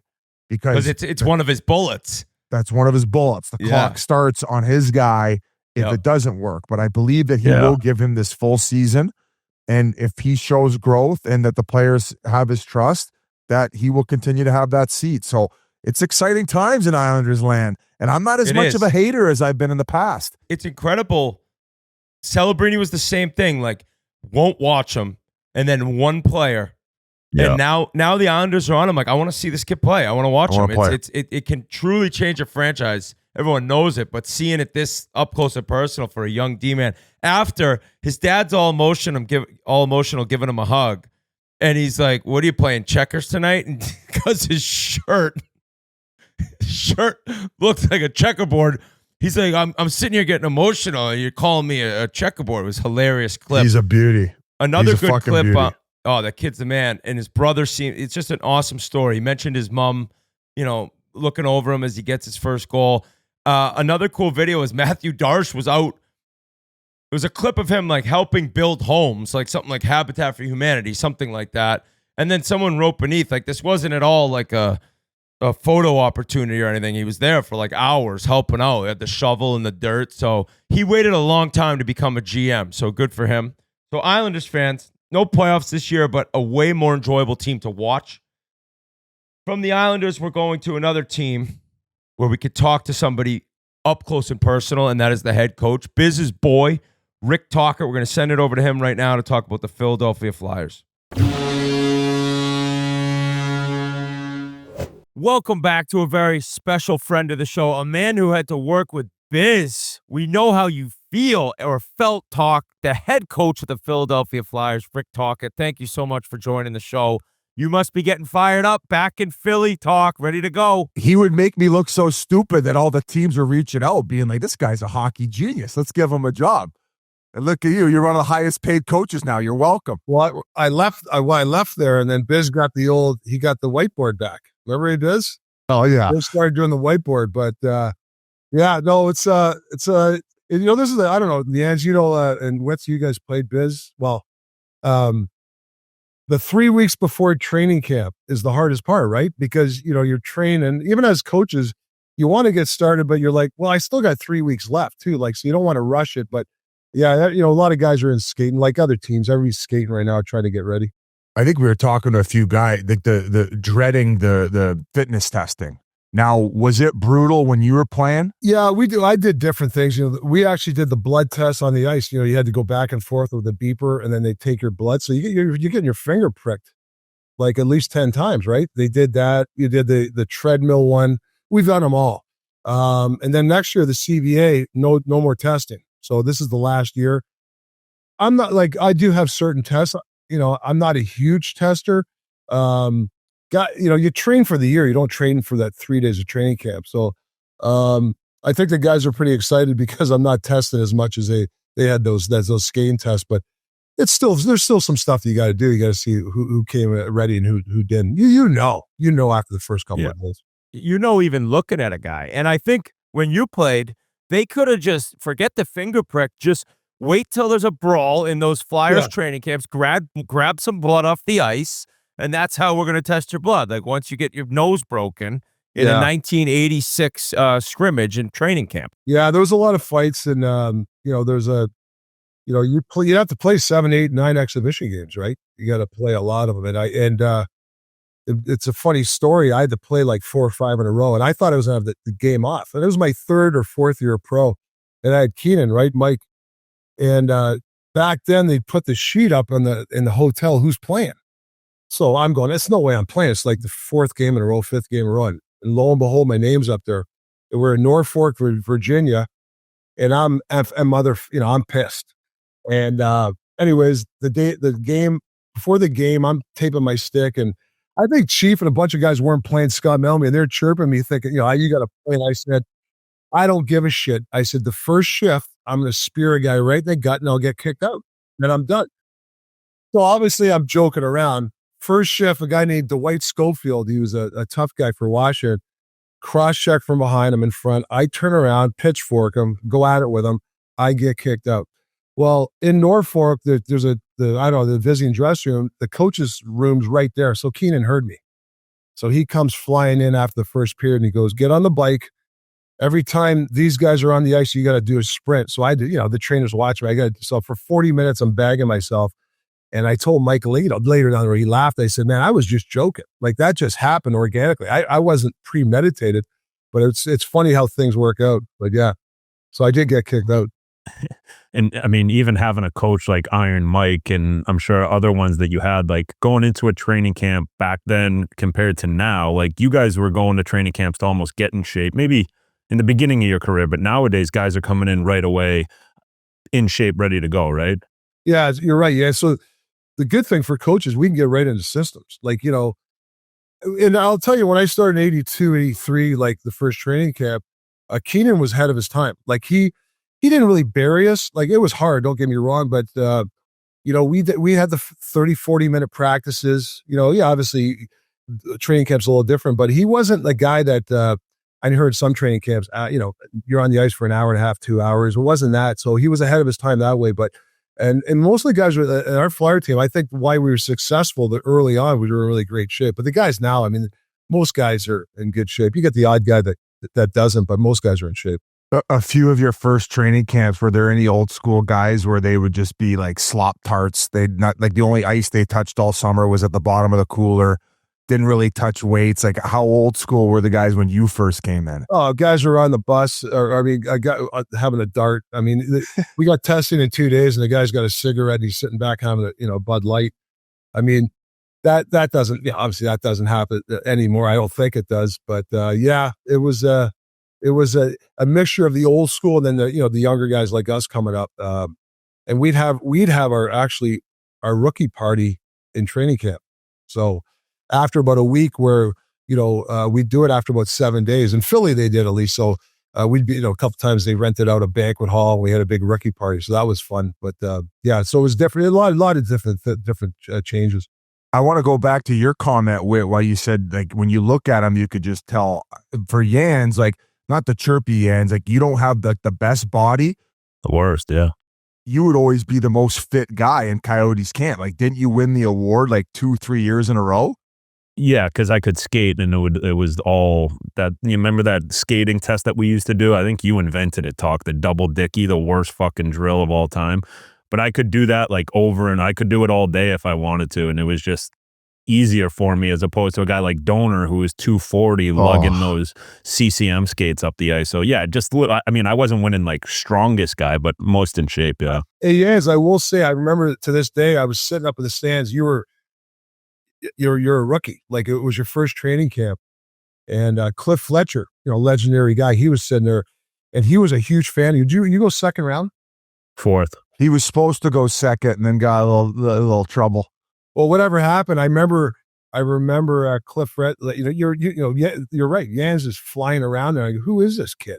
Because you were skating all day, and that I remember that practice or scrimmage.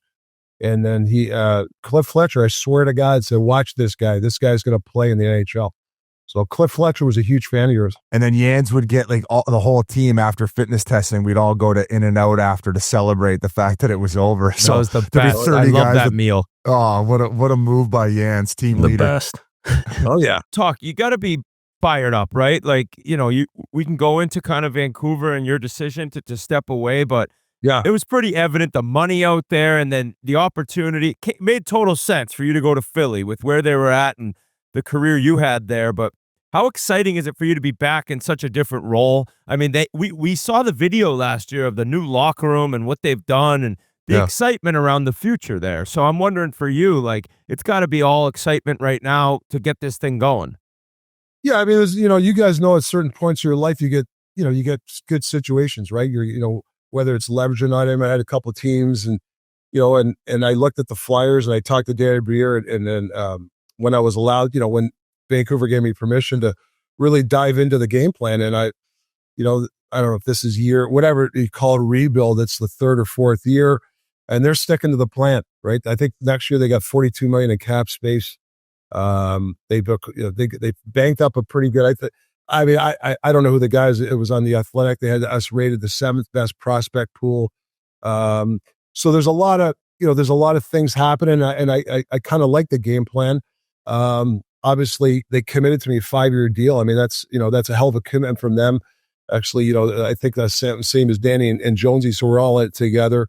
And you know what? And there's some good players here. I know a lot of, if you look at the odds, I mean, everybody thinks we're going to be one of the worst teams. So I like that too. That's a good fuel for the team. I know the city. I've been here before.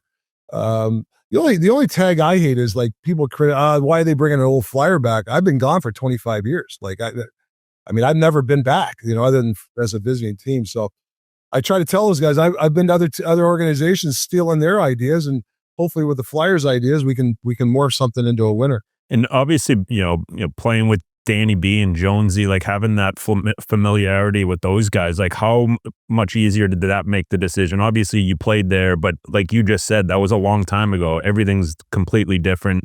But just having those two guys there, being in it together, like you said, you all have the same amount of years left. Like that must be a huge confidence boost for you. Yeah. Knowing those guys, and like I said, I played with Danny in Arizona, obviously Jonesy at the end of my career. Great, like the personalities and everything mixes. Like you got Jonesy, really smart guy, but he is one funny guy. Like well, things are Biz. Like he's so funny. I mean, he's. I mean, we could do a whole podcast on some of his stories, right? I mean, I got a million stories on, but the way he conducts himself in a meeting, he's really good and smart. But then he'll lighten it up with jokes. And then Danny's a real methodical. Jens, did you play with him, Jens? No, I missed him. Really methodical. Conscientious and he's a smart guy. He's he analyzes the room. He's not always talking. I don't know. I really like his personality, and he's really going to stick to the game plan. Like, there was a couple of things we were talking about. Hey, should we go after this guy? And he said, we're not ready for that guy. And I kind of like that. So he's got, he's got a lot of confidence in his approach. And for Danny, like being an undersized guy when he came into the league, like it was a rarity. Like, so obviously his brain for the game is massive. And just like you and Jonesy as well, like the ideas in your meeting rooms must be unbelievable. Yeah. And as a coach, you can't be afraid to pick their guys' brains on even like system stuff. Or I've asked Danny a couple of times because, we got a couple of smaller guys on our team, and I've asked him, some situational stuff and what would you do here and here. So he's shared those ideas. So yeah. We've really kind of a lot of meetings, but a lot of directional meetings, which I like. And then they're kind of basically, hey, the downstairs is yours. Do what you got to do. So they've kept their hands out of certain stuff, but I do want their feedback. Talk, you did such a good job when you went into Vancouver, but that was a move that was made in the midst of the season, right? So all of a sudden you're being thrown in the mix where you've now had a lot of time to prepare for this role. Like, what are your first orders as a head coach? Like, did you reach out to each of the guys individually to have conversations about what your expectations are, what you expect of them, and obviously to develop more of a relationship early on, because that's so important, the way that you have to coach in today's game where you have to know these guys on a personal level. Yeah, you guys play the game, and I think I play the game, so I try to put myself in a player. Like, I'm the player. I'm sitting down. So my big thing was, I told my assistant, because I want to do a Zoom call with all these guys. So we got a big Zoom meeting with everybody. It was mostly me speaking, because you can't have everybody speak. It's hard on a Zoom with 25 guys. It was just messaging, like, for my message to the players, or our staff, or an organization. So it was that. And then you follow up with individual calls. I'm not a big guy. Unless the player wants to stay on the phone. To me, it's talk it out. This, if there's some questions, but let's wait for in-person stuff. Like, I didn't want to be on the phone. Sometimes guys are I don't want to be on the phone with a coach where you're just going around in circles. So I try to go to the point. It's their summer too, right? But I want them to understand what we're looking for, and what they're expected. Those guys want to know the expectation. Hey, what are we doing in camp? How are we going to play? So I'll look at analytics a little bit to help out in our staff where there's certain things that we got to improve on. Like, I think the Flyers were one of the better rush teams, but one of the worst possession teams. Okay. So that's going to be a point of emphasis in training camp is I want guys to hold on to pucks. Don't get rid of pucks. Make plays under pressure. The best players, you guys know the Crosbys and McDavids, they get the puck on their stick. Their heart rate's still 60, right? They're in the tight game. Like, they don't throw pucks away, right? So can we preach that September 18th every day? And then obviously, we'll tackle some other things, but there are some good things that this team has done last year. And I got to give John Tortorella a lot of credit. He's built a foundation. These guys work hard and they block a lot of shots. So that's one thing, the identity of a team. Like, when you got to make guys block shots and work hard all the time, he's already done that. So I can move on to that, to other, other identity things for the players. How do you lower your heart rate when you have the puck on your stick? I was trying to figure out that my whole fucking you'd have career. To have the puck on your stick first. When guys get it, and all of a sudden they start to panic and their heart rate, and there's people around them. And he knows that. He knows that. I know. It's not like I was flatlining when I had the puck. Like, my heart rate was high too. So I heard a fun fact that they would monitor Joe Thornton, and actually his heart rate would be higher when he didn't have it on his stick. He felt more comfortable. He's probably yelling at somebody to try and want the puck. Jumbo's open. And then you get Phil Kessel, those, the heart monitors. Yeah. Everybody have it on, because you monitor in practice. He would just take it and put it right by his stomach. He would never have it on. I used to make Mike Matheson wear mine, so he'd have two on. And then the hand went in and goes, man, Jans is flying out. Wow, this guy wants it. This guy wants it.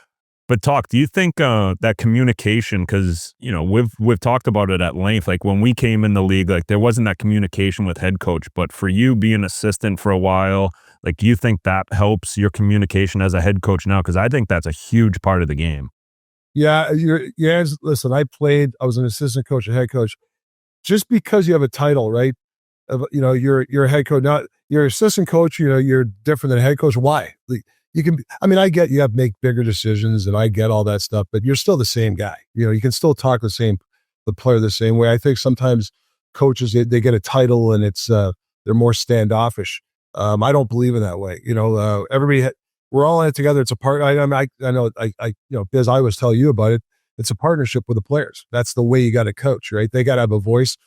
And like I said, obviously this is not going to be, it's not, patty cake around here. They're not going to run the show that way, but they will have a voice, and they're going to have to steer the ship too. So it's just not me. So I'm a big partnership guy, and I think players appreciate, and you know what? I think also players, they like to know what's going on. So I usually try to give guys, what are we doing the next 5 days? Like 5 days. Okay, we're going to practice here, day off here.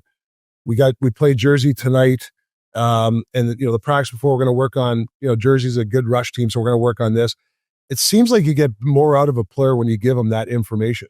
And whereas coaches, I'm not going to tell them when they're going to have a day off, or the surprise thing, maybe once in a while. I'm not a big surprise guy to the players. I think it's important. They're mature enough nowadays. Like, just tell them what we're doing. Who cares?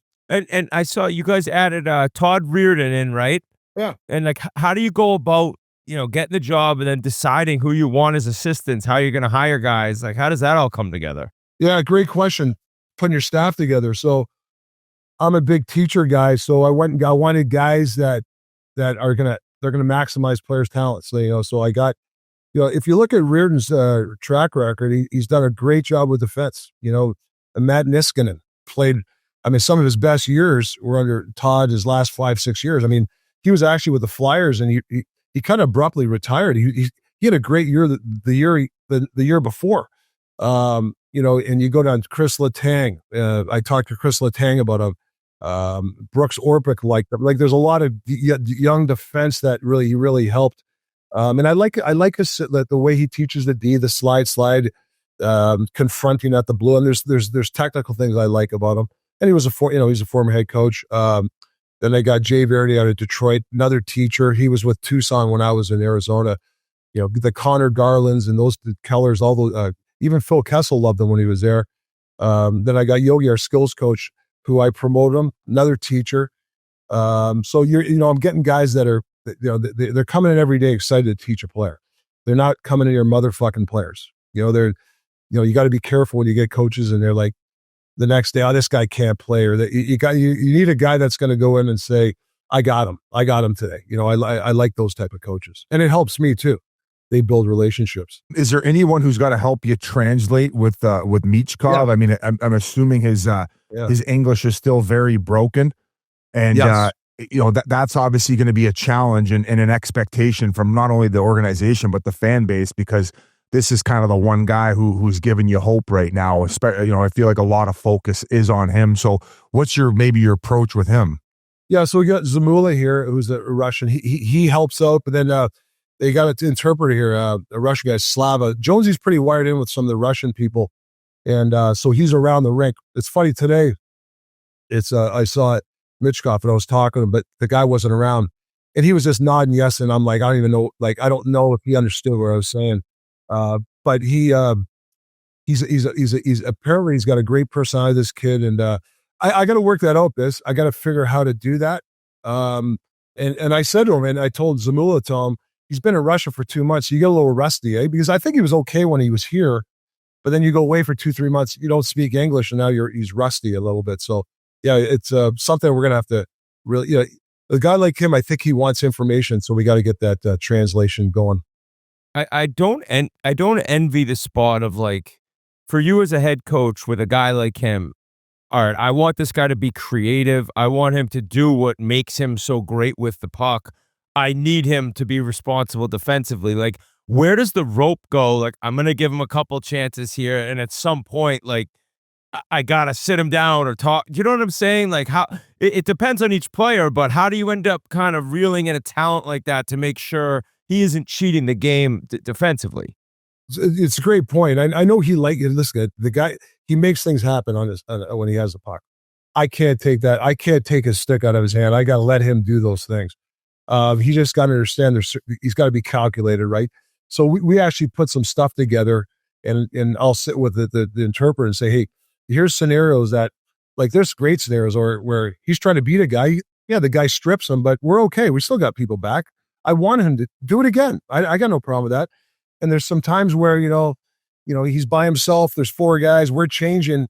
The toe drag at that point isn't a right play. And I'm not saying he's doing that, but those are the scenarios that, we just got to keep working on in September. But I want him to have the puck. And the Flyers power play has been the worst the last couple of years, 3 years now. So we got to get him the puck in situations so I'm not going to compare him to McDavid, but there's a lot of set plays in Edmonton where McDavid's getting the puck on his forehand, going downhill, going behind the net. And I think we can adopt some of that with him because he does make some old world plays. Zamula's like, hey, if you see a vein in Talk's forehead, he's mad. So just stay away from him if you see that. Oh, there's a few of them. I would see him on the broadcast. When you get older, you get more veins. You just don't want the blue ones. Yeah, that's true. But even speaking of, Biz said on the broadcast, how hard of a decision was that for you leaving? Because I was able to work with you. You were such a good company man for that, helping everybody out and, being a huge part of that show. How hard was that decision? It was hard. It was emotional because I love Patrick LV, and Jim Rutherford was great to me. The owner was unreal to me. So it was hard to leave. I don't want to get into all the reason I left, but it was a tough one.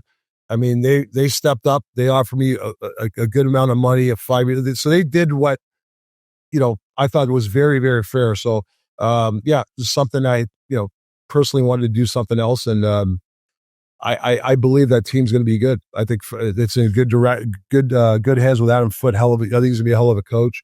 And I think they got some some really good, but obviously Quinn Hughes is all world. When you have a guy like that in your team, it obviously things fall into place. I think Pettersson's going to really have a good year. I hear he had a great summer.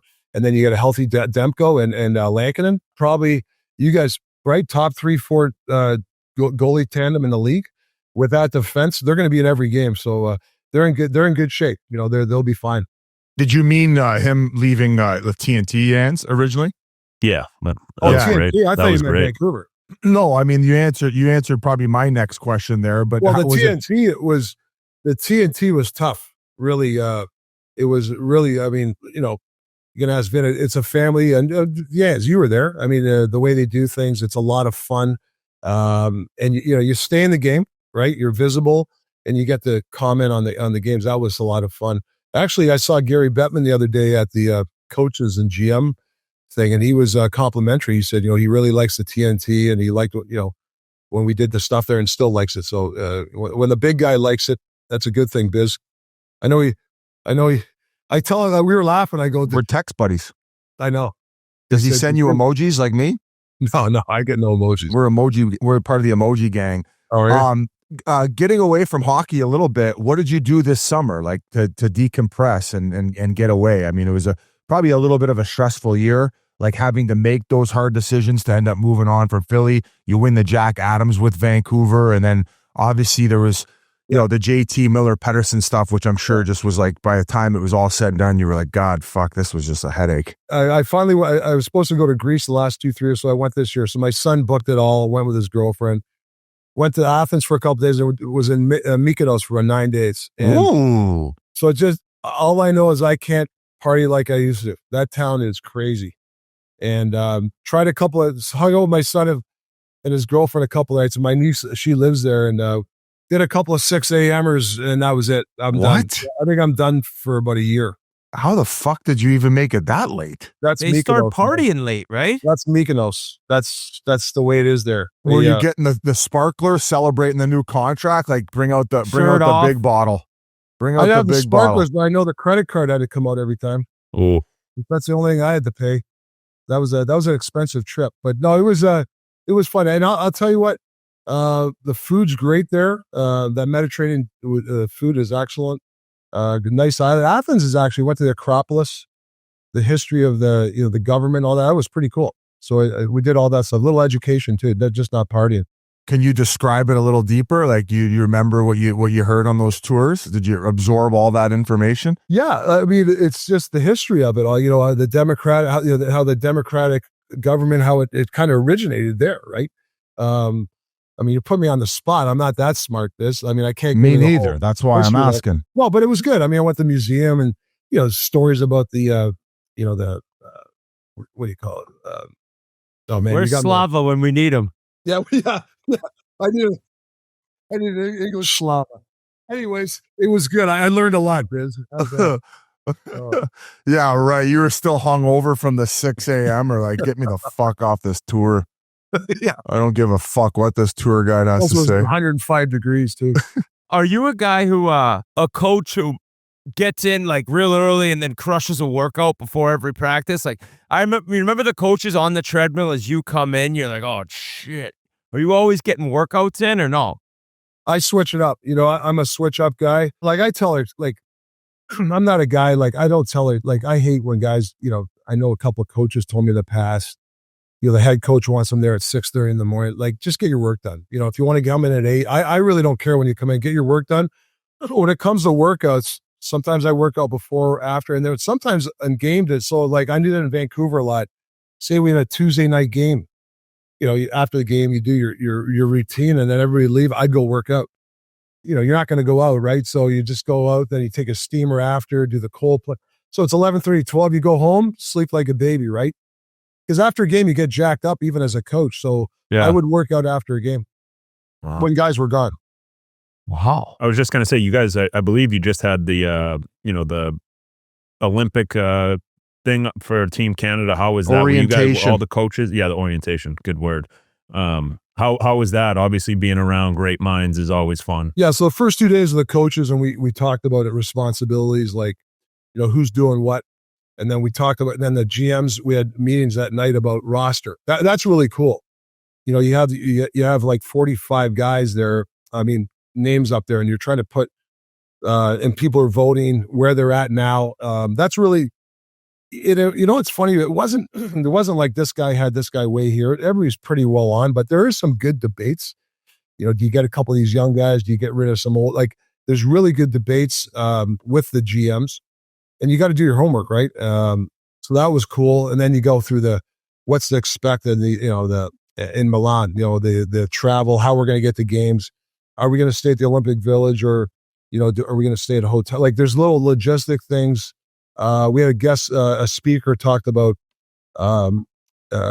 his experience climbing a mountain. It was a pretty impressive speech, inspirational speech. So a little bit of different everything. Went golfing at, I don't know if you guys ever played that Kananaskis. It was so good, really good. Oh, is the fire alarm going off? I don't know. Chef Greg. Chef Greg having a burnt- cigarette.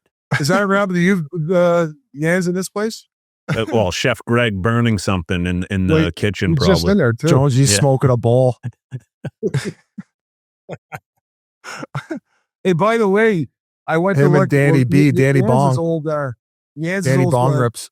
Yans's old stomping ground. You live with Hazy, right? Yeah. So I went to look at. I was going to maybe rent his place, Oh yeah. buddy. I'm not renting a place with five flights of stairs. Oh, Dude, it's a joke. that's why my legs were so bad that year. I couldn't skate. You have to go up What's the 90 deal flights on of that, man? stairs. You had to do that every time, Keith? Well, he has an elevator, so I took the elevator 90% of the time. There was an elevator. The local fire department does its testing at his place, where they lug up all the stuff just to see Yeah. if they can hang with the Seriously, fire yeah. department. It's unbelievable. Who is that? Like, who was the biggest surprise for you at the Canada orientation camp? Who maybe you hadn't met, where you were blown away by their personality? Because I know for us, the first time that we had the opportunity to interview Celebrini, and just how young he was, but yet like beyond his years, I was blown away at his personality and just People the way like he carried gravitate himself. towards him, right, Biz? Unbelievable, that kid. Crosby, McKinnon, all those guys love the kid. Handles himself really well.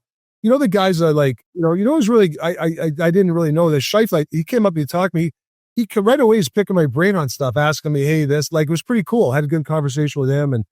But I like the Morrissey, what a great guy he is. Devontae Taves, obviously I know Sid, so that's without saying, but a lot of good, like really good guys. And and it's funny, Donnie Sweeney said to me, if you look at the bodies of the guys, everybody's like, it's like nowadays, everybody's slim. Like they're all in, what I mean? The wiry, they're in good shape.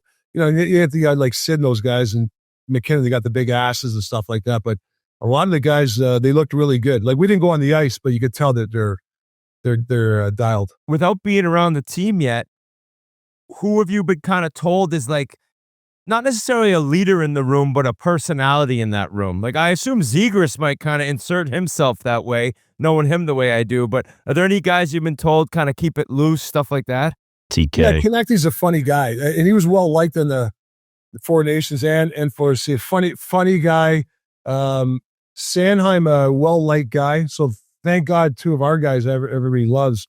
Deloria, he's a good guy. And obviously he's tough. But he, were you here with him? No, I've hung out with him a few times, but I didn't play with him. Great guy. Then you get the guy like Zegras. I had a good conversation with him. Like, I want this guy to smile. I want this guy to bounce around, like be a swinging little, like have some fun. I think he's got to get his swagger back. We don't want to suppress that. Obviously we lose 10-0 or something the next day. I'm not saying he's got to be pouting or something, but he knows he's a good kid. And I think he's a guy, he's going to have a bounce back year for us. So he's going to lighten the room up. It's funny. Quinn Hughes called me about a month ago about when we got Zegras and said, you're going to love this kid. Because I think they skate every summer together. So a lot of positive things I've heard from him.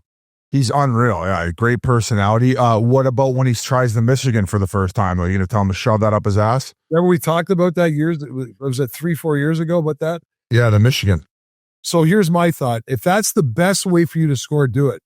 But if you're doing it for clicks, then I'm going to have a problem for you. That's all. That's it. That's basically have to It's all score. about the clicks, though. Come on, You have to You score. know that. Well, yeah. It's a lot of gray area there, eh, Whit? That is a gray area. I know. It's a trick. Score on the Michigan or fuck off. If you don't score, we're fist fighting in the locker room. 2 men enter, 1 man leads. Yeah, Whit's right. You better just freaking score if you're going to do it. Yeah, you'll be playing in fucking Lehigh Valley if you can shove that thing up your ass. No, but he's an unreal kid. We had a sandbagger with him and Cole Caulfield when we absolutely dummied them. But just an unbelievable guy, great personality, and he's rekindling with the defenseman there who he played with in Anaheim as well. Drysdale. Drysdale. He's very close to them, so some familiarity, and you guys got some good young studs to look forward to. And do you feel a little bit of pressure in the fact that when you were there, you played a certain way, and the whole team did really, where people want to see, especially if you're not winning a lot of games, they want to see you beating the shit out of people. Well, I mean, listen, we want to be a tough team to play against. Like, so whatever, what I mean, we want to be hard to play against. And there's certain things that, I think we can improve on. But listen, I'm going to get judged on it. Obviously, at the end of the day, wins and losses. But I think there's, I know Danny and Jonesy, whether the results, they want the results, obviously, but it's more of like, can we maximize everybody's talent? That's really our job. And that's why I put the staff together. That we have some guys that they got another level in them. A guy like Owen Tippett, I'm anxious to work with this guy. Strong, speed, unbelievable shot. Now, can we get him to play a certain way? Can he play a give and go game? Can he, can he penalty, like he's never penalty killed before. So I might experiment with penalty killing, guys like him, I think they had him, he's on the second power play. He doesn't penalty kill. So a guy like that, who's got a good engine, he might sit the bench for 5 minutes. So can you penalty kill him? So I'm big on this with Connor Garland, never penalty killed. Came into me last summer. Hey, Talk, can you give me a shot, or can I sit in the meetings? Well, I didn't. He ended up being one of our better penalty killers, and he's never penalty killed before. So I think you got to be able to think outside the box, and he's a guy that I might try to get on the penalty kill. Fast guy, and we'll see where that goes with him. What about Gritty? Yeah, you're scared of him. You rather go after he's a fucking asshole. Seattle guy. Him and Bowie, they're just fucking assholes. You see the bear go They at think him? they're the show. What? The bear went after him. You saw that? Yeah, that was me in a bear suit. Got him. Fuck him. The bear that's going to get biz when he goes camping. Yeah. Gritty pied me in the face when I was there, so he's on my shit list. Yeah. Have you had any run-ins with him? He's a bit of an arrogant guy. No. But, hopefully we start winning some games here, so he's not the show. Like, when he's the show, we're in trouble. I love the guy, don't get me wrong, but we need to win some games here. Agreed. How much do you coach, like, different personalities in different ways, where you have a guy you can kind of snap on, then you have a guy where it's like, I don't think this guy's going to respond the way I need him to if I'm snapping? Like, is that just, as a coach, you're feeling it out? Like, I always kind of wonder that. Yeah, it's organically got to happen when you have relationships, right? There's, I actually learned a lot in Vancouver because we had different personality of guys, and for example, a guy like Brock Besser, great kid, great guy. He needs a little bit more one-on-one time, talking things through. That's when he plays his best. You start snapping on him, yelling at him, not the right thing. Where you can probably snap on certain guys. You can give it to certain guys. Like Big Z Zadorov, I love Z. You could scream in his ear, and he could take it. Great guy, love him. So there's you got the different ways of handling certain guys. And you got, listen, sometimes you talk to guys and it's not even about hockey.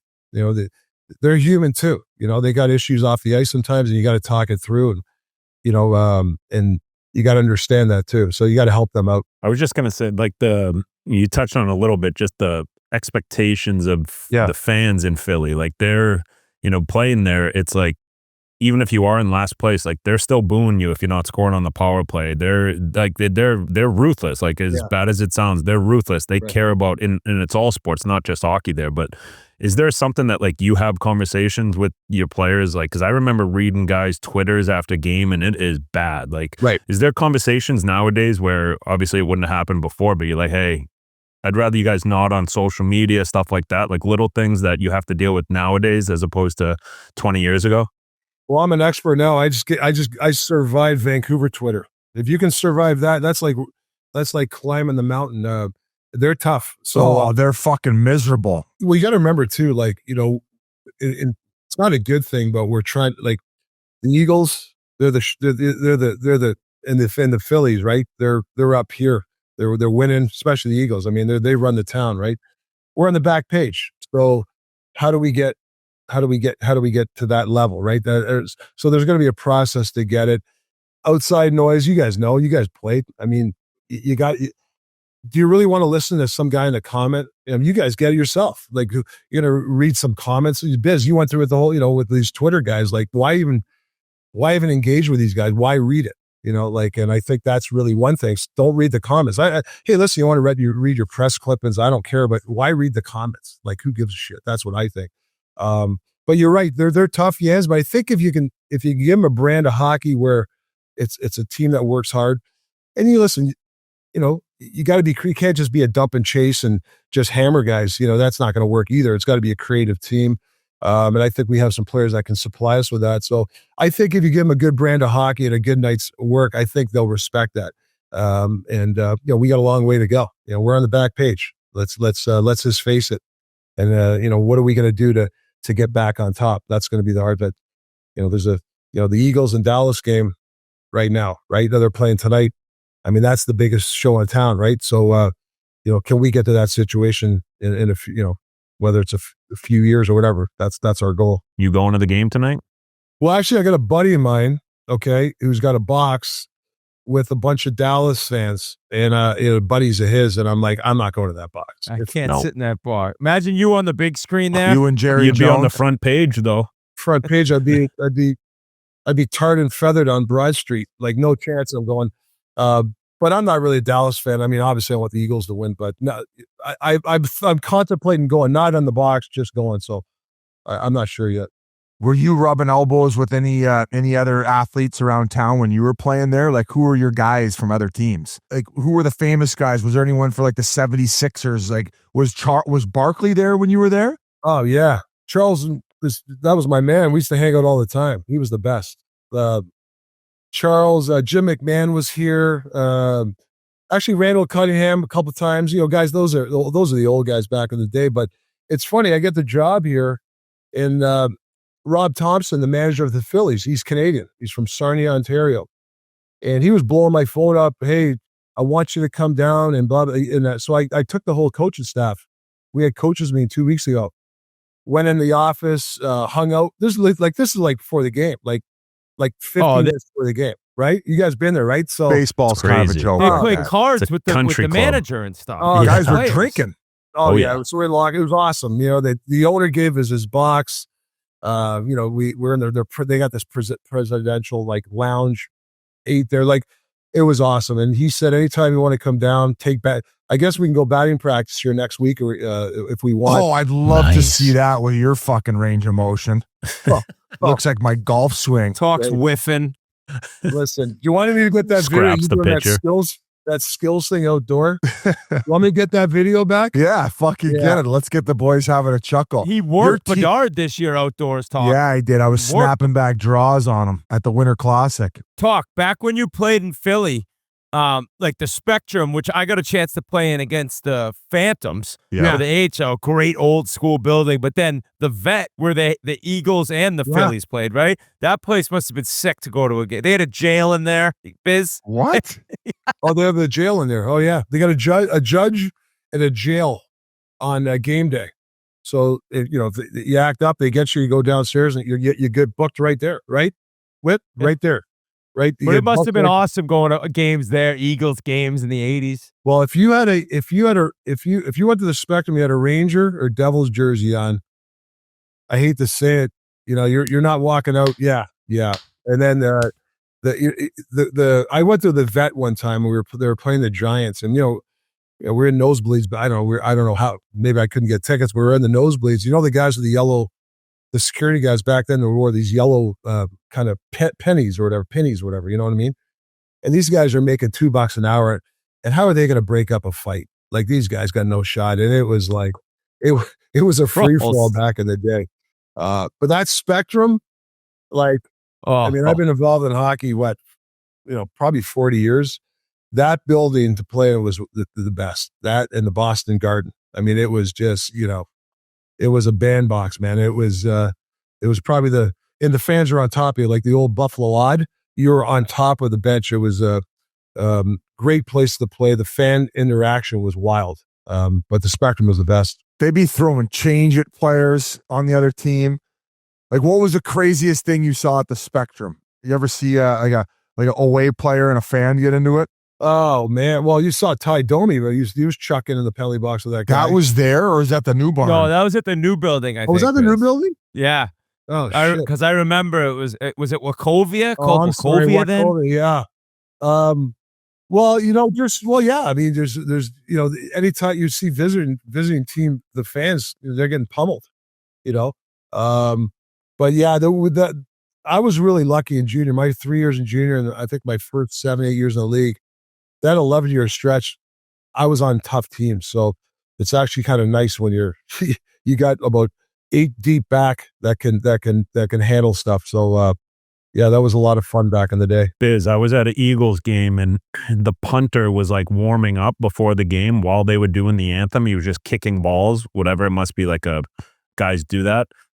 And the fans took such offense to it. They just started booing the entire time as the anthem's going on. So they're booing for disrespecting the anthem, but they're disrespecting it too. It was just, it's just so typical, unreal Philadelphia fans. And for anyone who hasn't been to Philadelphia for a sport, all the arenas are in the same area. It's the best.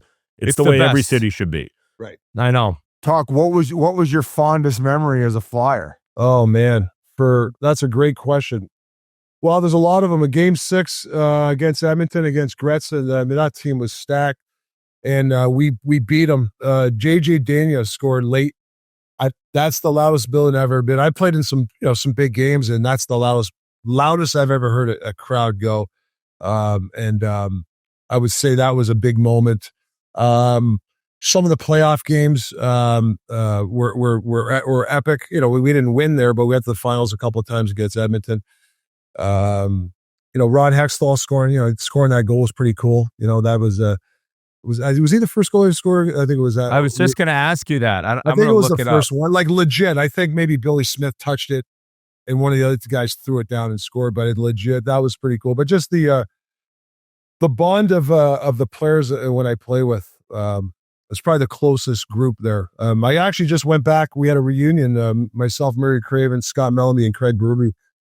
Went up to Montana and golfed for 4 days with those guys.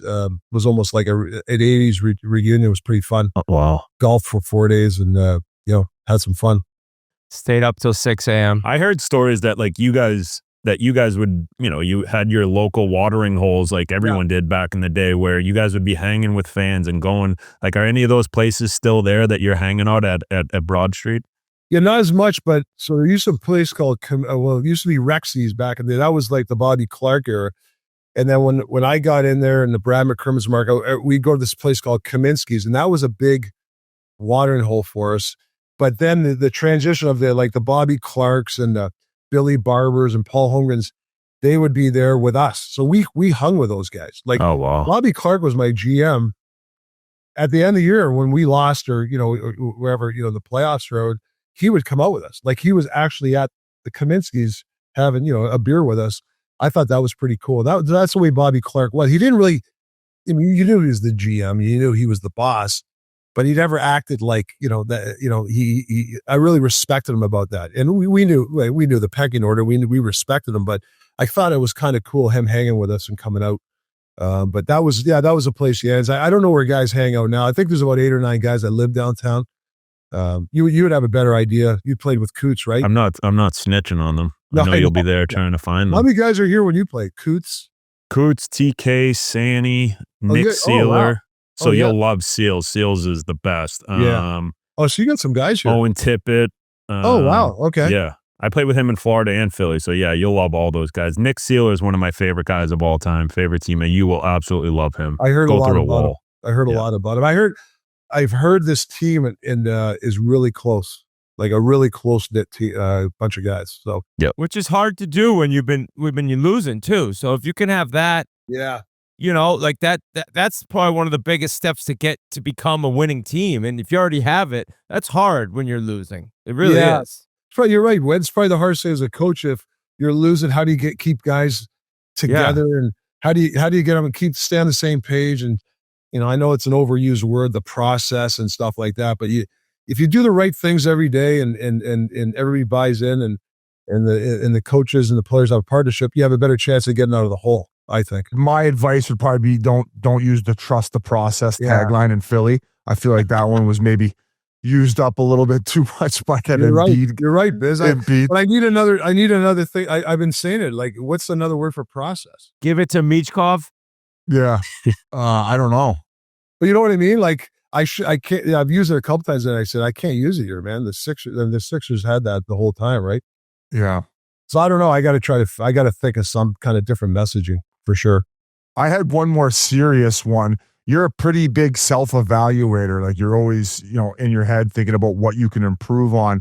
What would you say the takeaway from your Vancouver experience was? Like, what would you like to maybe, I want to say, what did you like regret about one of the situations you handled there? But like, what would you like to improve on and bring to Philly and have a maybe a new outlook on? Yeah, that's a great question. I wouldn't say regret. I know the first month in Vancouver, I might have changed a few things.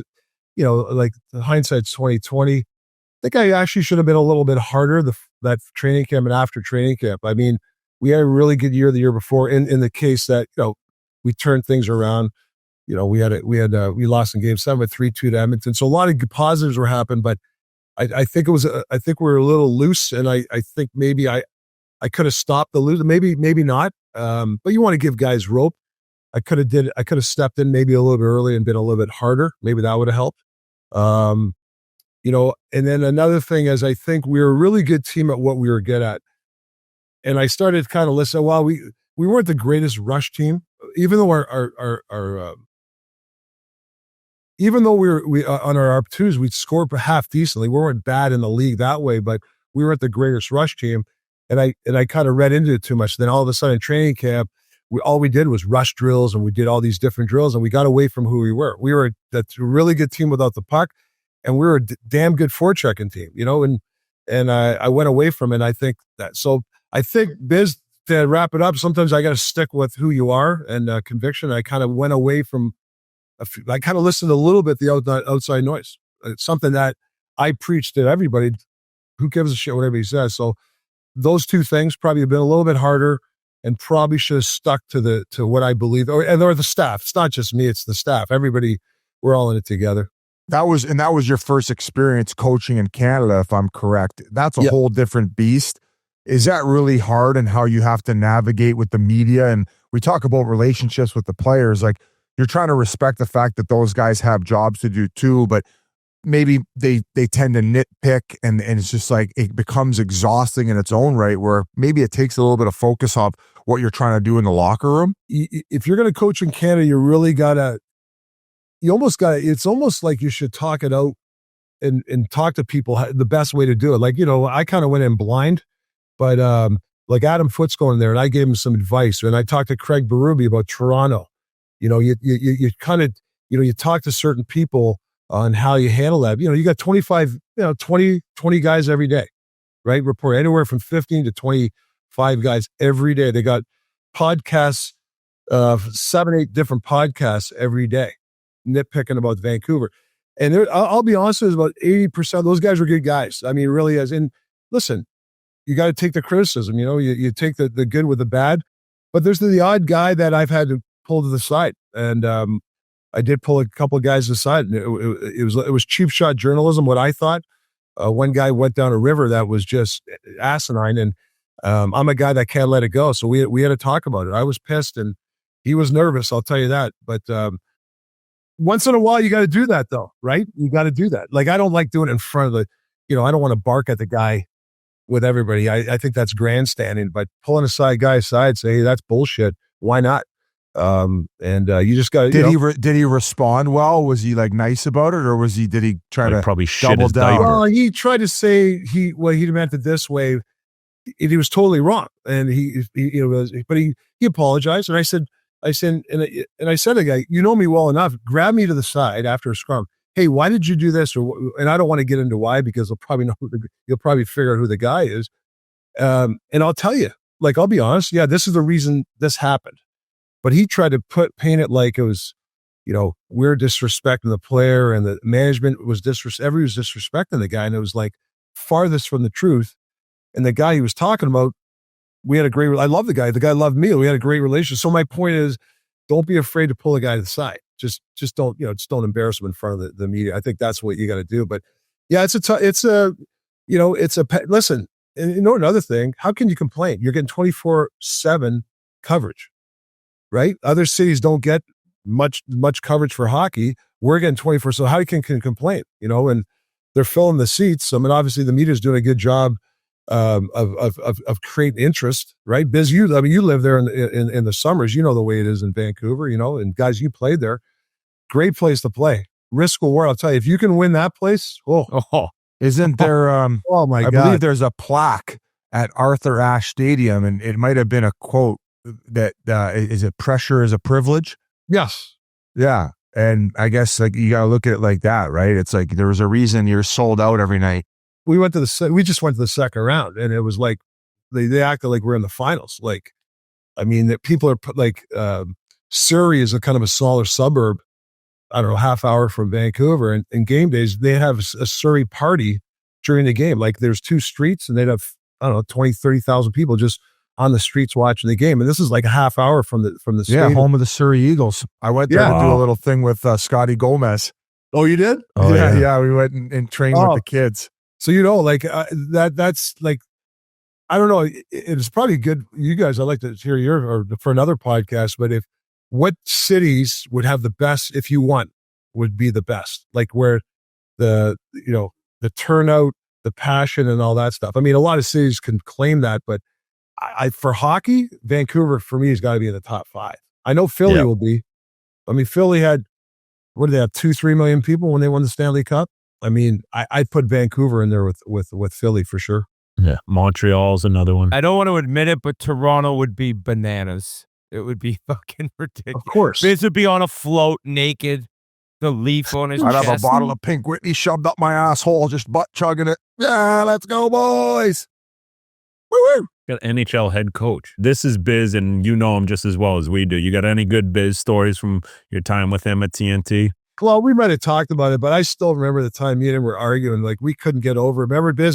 The back checking argument. No, it was like a 2-on-2. It was, but whatever you can explain. But remember I think we were having a couple of drinks, and we were in Gretz's room after having a few drinks. Oh, yeah, shocker. We were just So, but then we were so busy, we're leaving, and we're in the hallway yelling at each other. Like it was like 2:00 in the morning. One lady opened up her door to like peek out. She thought there was going to be a fist fight in the hallway. Yeah, at that we were time, still arguing about this 2-on-2. 55-year-old, like supposed to be a mature guy, and I'm screaming at Biz. Man, Mr. Clean. To him in the hallway, Biz, it's not you point at you. It's not the Mounties. You don't play the Mountie rule. Hey, this is your man. This is my man. And Biz goes, well, yeah, but he's trying to identify. Anyways, we were screaming and yelling. It was actually pretty funny. I believe it was Harley from the Dallas Stars. Was it? I thought it was Dallas in a preseason game, but that was a good one. But we had so many good times, and I'll say one of the reasons I stopped drinking is because after games we would go up, and like next thing you know, it'd be 4, and like the stories would keep flying, and like I had to fly out the next day at 7 a.m. and I wasn't getting any sleep. So I had to be like, all right, I'm done. I'm taking a break here, boys. But they were some unreal nights where I never thought I'd hear these stories and didn't even know that they existed. Yeah, as you know, Biz, like I watched like every, Biz obviously a funny guy, and I remember Biz, I sat you down. This was a couple years ago. We're on the tele. I go, Biz, you know the game. Like Biz knows the game. Right. And I said, man, start showing these people. These are people say you're a clown. You don't know what you're talking about. Well, that too. He actually knows the game, but before like the tele, the 3 minutes before you go on, like he's locked in. If you watch Biz, he's not, I'll be talking to you a little bit or asking Liam what we're doing. And Biz he's dialed in. He's got his stats. He's got a steak. And he's, hey, Morgan, you're going to have that thing for me? Like she's the Producer. Producer, whatever. So he's dialed in that 3 minutes before. He's not just, chucking things around. He's dialed in. I appreciate that talk. Yeah, no, it's true. How about when he orders meals though, Talk? You've been to dinner with him. I don't think I was ordering 2 steaks when Talk's there. I was mixing it up. Okay. Yeah, but you went on a steak run. I mean, I did that. I was there for 3 nights. You had steak every night. Like you eat a lot of steak, man. I know. I got gout from it. If it's free, it's for me. That's Biz's motto. Yep. Yeah. Well, I'm like, get me 2 steaks and a gift card. Talk, thank you so much, man. Spending some time with us.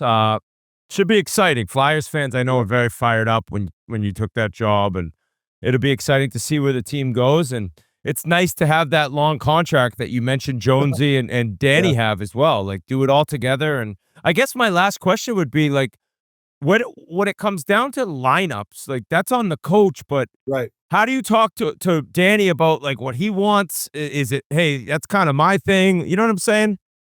Yeah, Danny's been unreal. We've talked about that, and even part of the interview process. Like, he basically, like, hands off. But Okay. I actually, how do you not ask a Danny Briere, Keith Jones, what they think? You know, even in Vancouver, They may have a lineup that a line matchup where you kind of didn't think. You're like, oh, I trust you on that. well, like I'm going a little bit blind, but you know, Kate's Brink and Forrester played last year near the last half of the year, and that apparently, I mean, not apparently, they were an identity line. They were a really good line. So do I move people around? Like, do I want, because I want to get Forrester up because he's a hell of a player. Do I get him up the lineup, or do I keep that line together? That's what I got to rely on those guys. What do they think? Like, it's okay to ask your GM, or, you know, I know at the end of the day, it's on me and I make those decisions, but I will pick their Whit. I will pick their brains on that because, you know, they've lived it. They've been here for 3-4 years, and they know these players. And you know, I'll tell you what. The last month, I've been here a few times. The prospects, there's always like 10, 12 guys here working or skating. This skate zone's beautiful. They got, you know, Jans, you're here. Yeah, it's awesome. 3 rinks. You know, they got it pretty dialed in here. Did you ever go in the hyperbaric chamber outside? No, it was there. I never went in it though. I'm all natural guy. Yeah, I was wondering. Like, I used to go back in the day. Is that thing still? Is that good? I mean, I might They say it's supposed to be amazing for like recovery, and people swear by it. I forgot to shout out an amazing sponsor of us. It's Roback. They have us ask the last question, presented by Roback. Use code Chiclets on roback.com right now for 20% off all hoodies, polos, everything you can get. CHICLETS on RHOBACK.com. I guess, last question for you. In the discussion about how they're lengthening the season, like, I know you don't want to really speak against the league, but wouldn't it be nice if the cup was handed out end of May? Do you not see that point of view from the fans? shorten the season, you mean? Shorten the season or start it earlier. Biz wants to go against the NFL. I'm not saying Sundays, but if you start it earlier and you stay away from Sunday, you finish earlier. I want Goodell's head on a platter. Well, next year they're going to have 4 exhibition games, which I'm a fan of. We don't need, you don't need a lot of exhibition games. No. Like Yan said, they come into shape. Like, let's tighten up training camp. You know, we don't need the long training camps. Let's get into it fairly right into the way. I get it. You want to see young guys play and draft. That's the one give you're going to have to give. But I think when you get in the middle of June and late June, it gets a little bit, you lose interest, right? I think so maybe that shorten that September up and start earlier. Yeah, I agree with that. Well, can't wait to see how this season goes, and we appreciate you spending the time with us. Good luck with everything, Talk. We appreciate it. I appreciate it, man. Thanks for the support, and love listening to you guys. We love you, Talk. Good luck, Talk. This episode of Spittin Chiclets is brought to you by Game Time. The NFL is back. The NHL is back. Tailgates, pack stands, the buzz before kickoff or puck drop, but getting in, nightmare. Queues, price jumps, getting logged out mid-click. All you want to be is there, beer in hand, losing your voice with the crowd. The Game Time app gives the advantage back to fans. It's the hack for unlocking amazing tickets and experiences in a few taps. It's incredibly easy to use, and the Game Time guarantee means you can trust you'll get 100% authentic tickets on time and at the best price. Plus, fees are always included, so what you see is what you pay. That's very important. Greensboro Gargoyles, anyone in North Carolina, $35 right now on Game Time for the home opener. The first game at home for Greensboro. Also, college hockey fans in Boston, Michigan State's coming to town next week. Great team. $50 right now to get into Agganis Arena to watch BU play Michigan State. Take the guesswork out of buying NFL, NHL, college hockey, East Coast Hockey League tickets with Game Time. Download the Game Time app, create an account, and use code Chiclets for $20 off your first purchase. Terms apply. Again, create an account and redeem code Chiclets, CHICLETS, for $20 off. Swipe, tap, ticket, go. Download the Game Time app today. Guys, we got to talk about DraftKings. The season's back. The NHL's back. DraftKings is here. Hockey is back. And DraftKings Sportsbook, an official sports betting partner of the NHL, brings you all of the speed, skill, and nonstop action that you love. DraftKings Sportsbook delivers the unmatched intensity of the NHL right to your fingertips. From player props to the thrill of live in-game betting, every drop of the puck is your shot to win big. New customers, this one's for you. Bet just $5, and if your bet wins, you'll get paid out $300 in bonus bets instantly. Light the lamp all season long with DraftKings. Download the DraftKings Sportsbook app and use code Chiclets. That's code Chiclets to turn $5 into $300 in bonus bets if your bet wins. In partnership with DraftKings, the crown is yours. Thank you very much to Rick Tocchet. Awesome guy. We'll see what the Flyers do. I think it's safe to say none of us have them as a playoff team. No And none of us had year. the balls to say that to Tocchet either, but that goes without saying. Absolutely not. I would never say that to his face. And But if he's Dave, watching listen, this, I got him in. yeah, just give it at the. Hey, he's got 5 years to work his magic, man. You can't just create a culture overnight. Like, he's going to be working with these guys, and just like the Islanders, they got work to do, right? He's got a little bit more, I guess, a little bit more difficulty in the fact that his up and coming superstar is Russian, right? There's a communication barrier, so hopefully he's able to get through to him, and he's able to show like growth signs from what we saw last year. And hopefully Whit doesn't insult his stride, because then he's going to have Flyers fans threatening his life online. I'll tell you something about him is I actually I knew Michkov was crazy skilled. I was excited to watch him play. Then I mentioned that there was a clip where you can be an incredible player, but your stride can look a little funky and not look effortless like some NHLers. And Flyers fans went so crazy on me and sent me every little wraparound goal that now I don't like Michkov. So now it's turned into you've made me not like him. I can't stand Philly. And then I got little birdies everywhere, and I'm hearing that he didn't come in great shape. He's out of shape. He's out of shape. That's Really? Yeah. I heard Not that. from talk, You heard that obviously. too? No, not from talk, but I heard he's out of shape. Yeah, so obviously that's people are Because aware of we that. interviewed Talk like 3 weeks ago. That was before 2 weeks training ago? camp. No, that was I think that was Who did you hear if not that August, from? You got early you got a little September. birdie? Who told you? I got birdie. I got birdies in Philly. Can't be Great coming out golf of- in Philly. Some of the best golf in the world in the Philadelphia area. I'll say that. But yeah, I mean, so now you've made me have like a player I don't like because of you guys, even though he is magical to watch with the puck, but he came in out of shape. And if you're not a fluid, incredibly gifted skater and you're out of shape, it's not a great combo. I'll just say that. But I love Talk, and hopefully he doesn't listen to this. We got to probably put the warning on now as we get to the New Jersey Devils. And people chirp and crush Pasha on the internet, Biz. They can't stand this guy. I love him. Well informed on the Devils. Absolutely. A complete lunatic. Loves gambling. And basically is truly deranged. But I love talking to him about Devils hockey, so we're bringing him in now. Yep. Can't wait to hear these covered Look at wagon this guy, stacks. boys. Look at him How in the we doing? dark. In the dark in Vancouver. Just What are you lurking. thinking No, right now? What are you doing? I'm actually in business neck of the woods. I'm in Victoria. Oh, what are you doing over there? I'm here for a little Thanksgiving dinner with the girlfriend's family. Wow. Oh, good it's for getting you. Serious. Good for you. It's getting serious. Are you going to say That- grace hence the before the meal turtleneck tomorrow? he's got He's on. like, he's going to say a prayer at the Thanksgiving dinner table about how Luke Hughes has been lighting the lamp since he's got his new ticket. They're like, who's that? The whole Who's family's like, she's dating Todd from Wedding Crashers. What the hell's up with this guy? The painting was a gift. Yeah. So, Anyways. Pasha, what do you think so far? 2 games in. What's your excitement level? I know you have them as a playoff team, but give us a breakdown of your squad. I would say excitement levels 10 out of 10. It was a tough start in Carolina. I mean, the team has now lost 11 straight games in Raleigh. Something about that building, it's Tough place it's to cursed play. for them. And I think Dougie after the game said it best. He goes, "We're gonna have to learn how to win in that building, unless like we're not going to do anything meaningful until we learn how to win in Raleigh."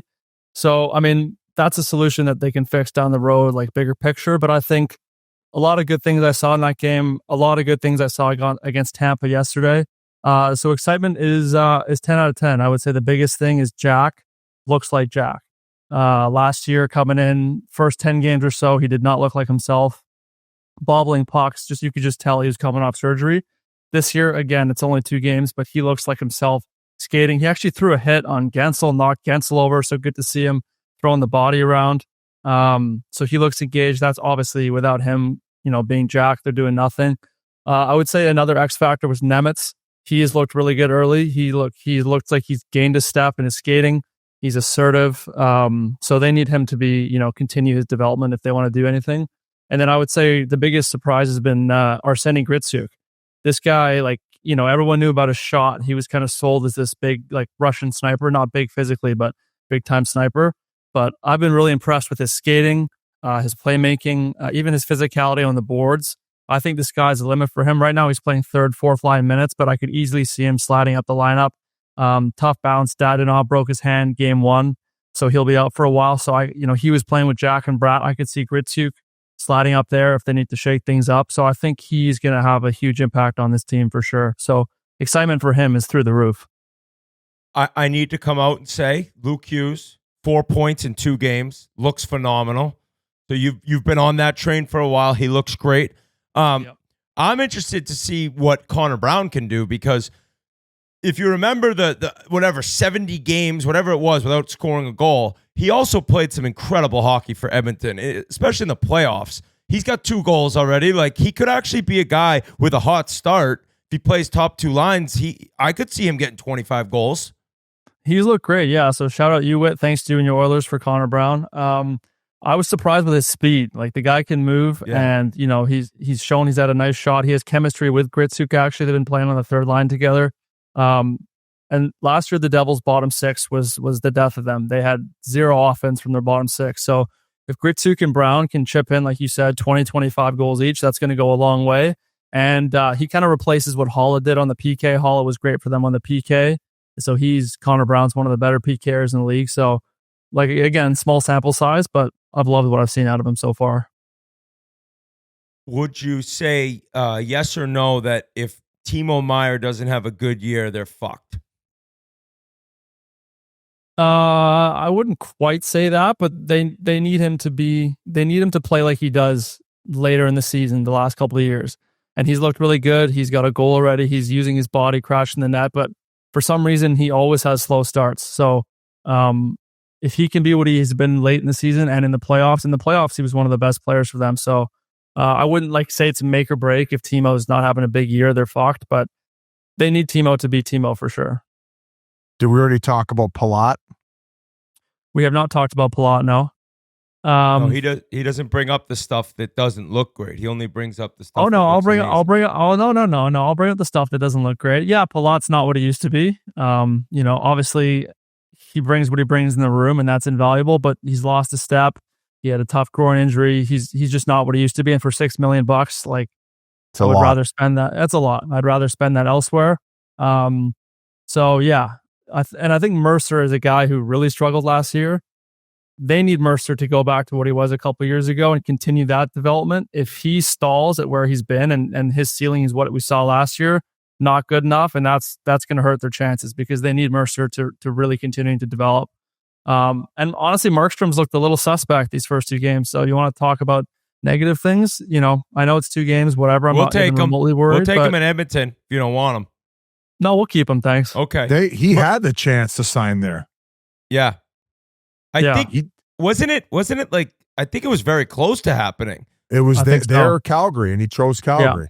Yeah. They offered him more money in Edmonton as well, and maybe even a longer term. But then you guys go to the backup. It's Elliott, correct? Jake Allen. Or Allen. Jake Allen, yeah. And actually, speaking of Edmonton, I just want to say that Corpusalo suggestion by G. Brutal suggestion. Corpusalo is not an upgrade over Skinner. Brutal suggestion, but G doesn't know puck, so it's all good. We're getting To chippy say here. to when you tell people they don't know puck, it hurts. Time That's- out. All I was I saying don't know was puck. if he can get back to where he was a few years ago, then you make the trade for him, you fucking moron, Pasha. Where was he a few Yes. years ago? He had a good He was half great in season, good Columbus. 1 year. What are you talking Yeah, for about? like 1 year. Yeah, and he looked great that season, you fucking moron. That's all you need. So, gee, you That's do all, know puck? That's all they need it for 1 year, Posh. They just got to need it 1 year. He's just he's thinking of draft One picks. spring. Hey, Pasha, there's no way Dawson Mercer's last year and the year before that is what, like, he had 27 as a 20-year-old. Like, there has to be that game in him. There's no way he popped off for 27 goals his second year and, like, now he's going to be you're saying he will get back to that? I think so too. Honestly, the thing with him, his usage has been whack. Like when he plays with Jack, his numbers are great. Like under the hood, his numbers are great. But for whatever reason, he never plays with Jack. And actually, he started this year on the first unit power play because Nason's hurt. Last year, Nason was the net front guy lighting it up. So he's taken that role for the start of this year. So I'm sure that'll help prop his numbers up. But if you're playing third line and you're not playing much power play time, it's hard to put up numbers. But yeah, I am optimistic. I think he's got that dog in him. He's really good around the net. So yeah, I'm bullish on Mercer for sure. It's a good buy low stock right there, Dawson Mercer. Is Sheldon Keefe the coach behind the bench at the end of the year? Yes. You Definitely. got DeBoer coming in there, don't you, Biz? I would love DeBoer, honestly. Like loved him last time around in Jersey. I'm just Like, I think he's asking a if they great don't coach. take that next step. Like what's Yeah, happening? but you can't. He hasn't even had one crack at taking the first step. Like look at the injuries They were last year. hurt. That's not a fair shot. He did Yeah. not have a fair shot. Okay. Pasha, I'm I'll just say asking this. the questions. I don't know No, what the that's fuck fair. I'm talking That's about. Hey, I don't know journalism. puck. Journalism. I don't know puck. No, he will be behind the bench. I think Jersey, for me at least, when you talk about one guy makes you want to watch a team, Jack Hughes makes me want to watch the Devils. I like watching them play. It's exciting hockey. It's fast. I don't know what you guys think. We know Pasha has him in. I'm kind of between them You don't and have them in? Columbus. Are you fucking high on crack? I'm kind of with Wait, Whit. I got him as a whoa, first whoa, team. You think- You're not a think- shoe-in, You Pasha. know, I knew that you'd have them in the playoffs. You You think it's crazy to think that there's a chance they miss the playoffs? do you want to bet who has more points, Columbus or New Jersey? I'd probably want some odds. What odds But, do you want? but it's more on my mind that, like, they're not a lock. They have trouble staying healthy.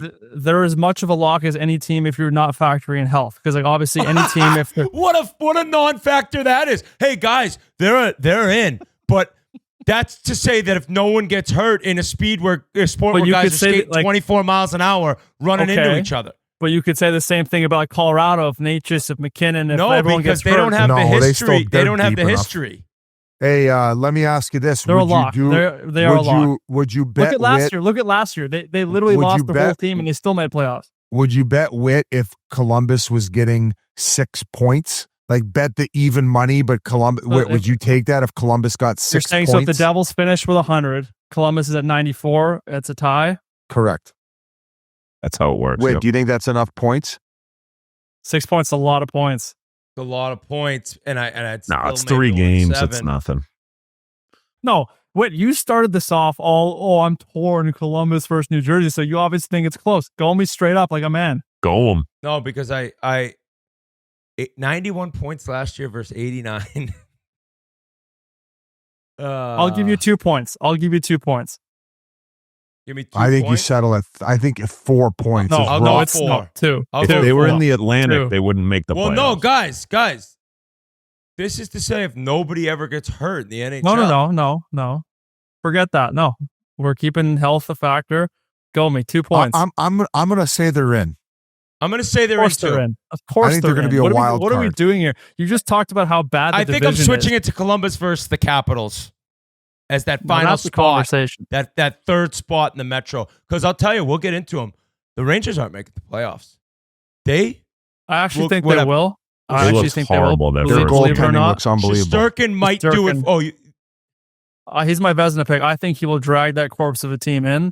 They're not going to do anything, but I do think Shesterkin drags them in. What did the in-laws think about that cardigan you have on? They bought it for him. It's Kith, buddy. Kith. It's the old man's. He got out of his closet. He's wearing he's Zip wearing it up his all the way. mother-in-law's drawers too. You know, he makes his girl wear her mom's drawers. It's weird shit. It's Todd. Whoa. It's Todd. The granny panties? Zip that up all Fart the way. catchers? I got him in. Now get this fucking guy off my screen. I got him in too. Yeah, seriously. Great breakdown by Pasha as usual. I got Under him. He the knows his team. He knows his team. Knows his team. That's what Oh, it's yeah. all about. All right. Leads us into the Rangers.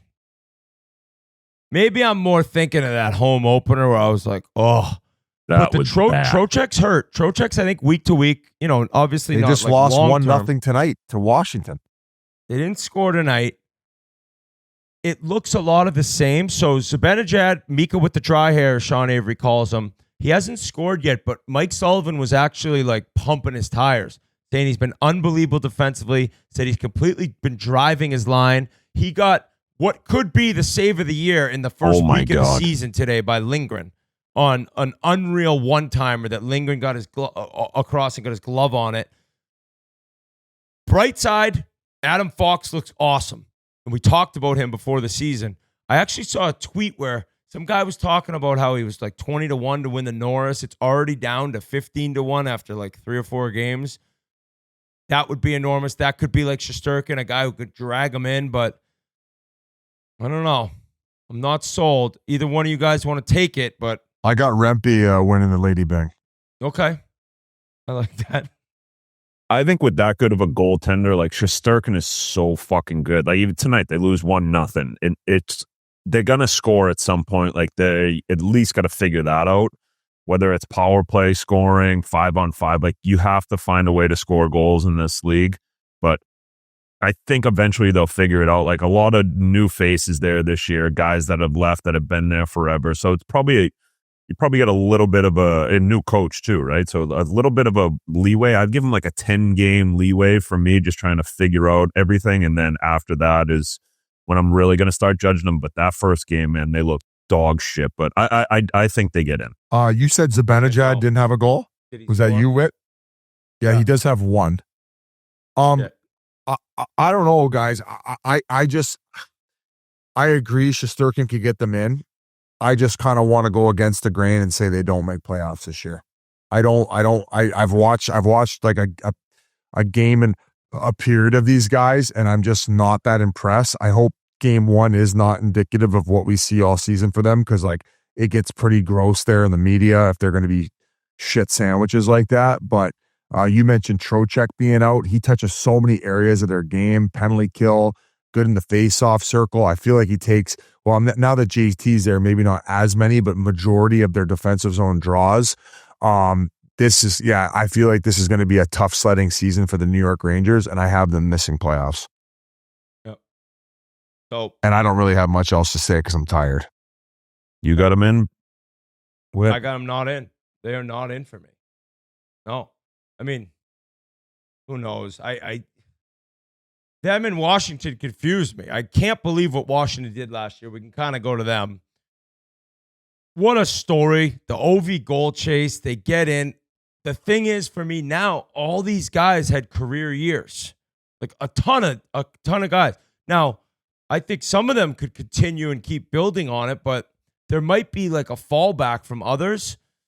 I love Chikrin there. Sandin, smooth. Biz, you kind of wish you still had Sandin in Toronto, right? No, he's too small, but I like him as a player. Just not what we need. I think Ryan Leonard's going to be nasty as a rookie. You saw him hop into the playoffs, and that's an enormous jump. He scored already. He looks good. That's a guy like youth coming into that lineup. I don't know, Ovi. You guys think, does Ovi get his standard like 40 again? I think Ovi's going to get 35, 40 goals. I think this year it's going to be a little bit more on the, like, it's going to take a little bit more from the guys around him.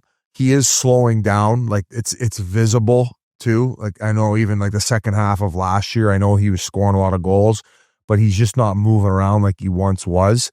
But the 4 other guys on the ice with him don't mind doing the work. But I think that you touched on it. Like the fact that Ryan Leonard's there and they've injected a little bit of young life into that locker room.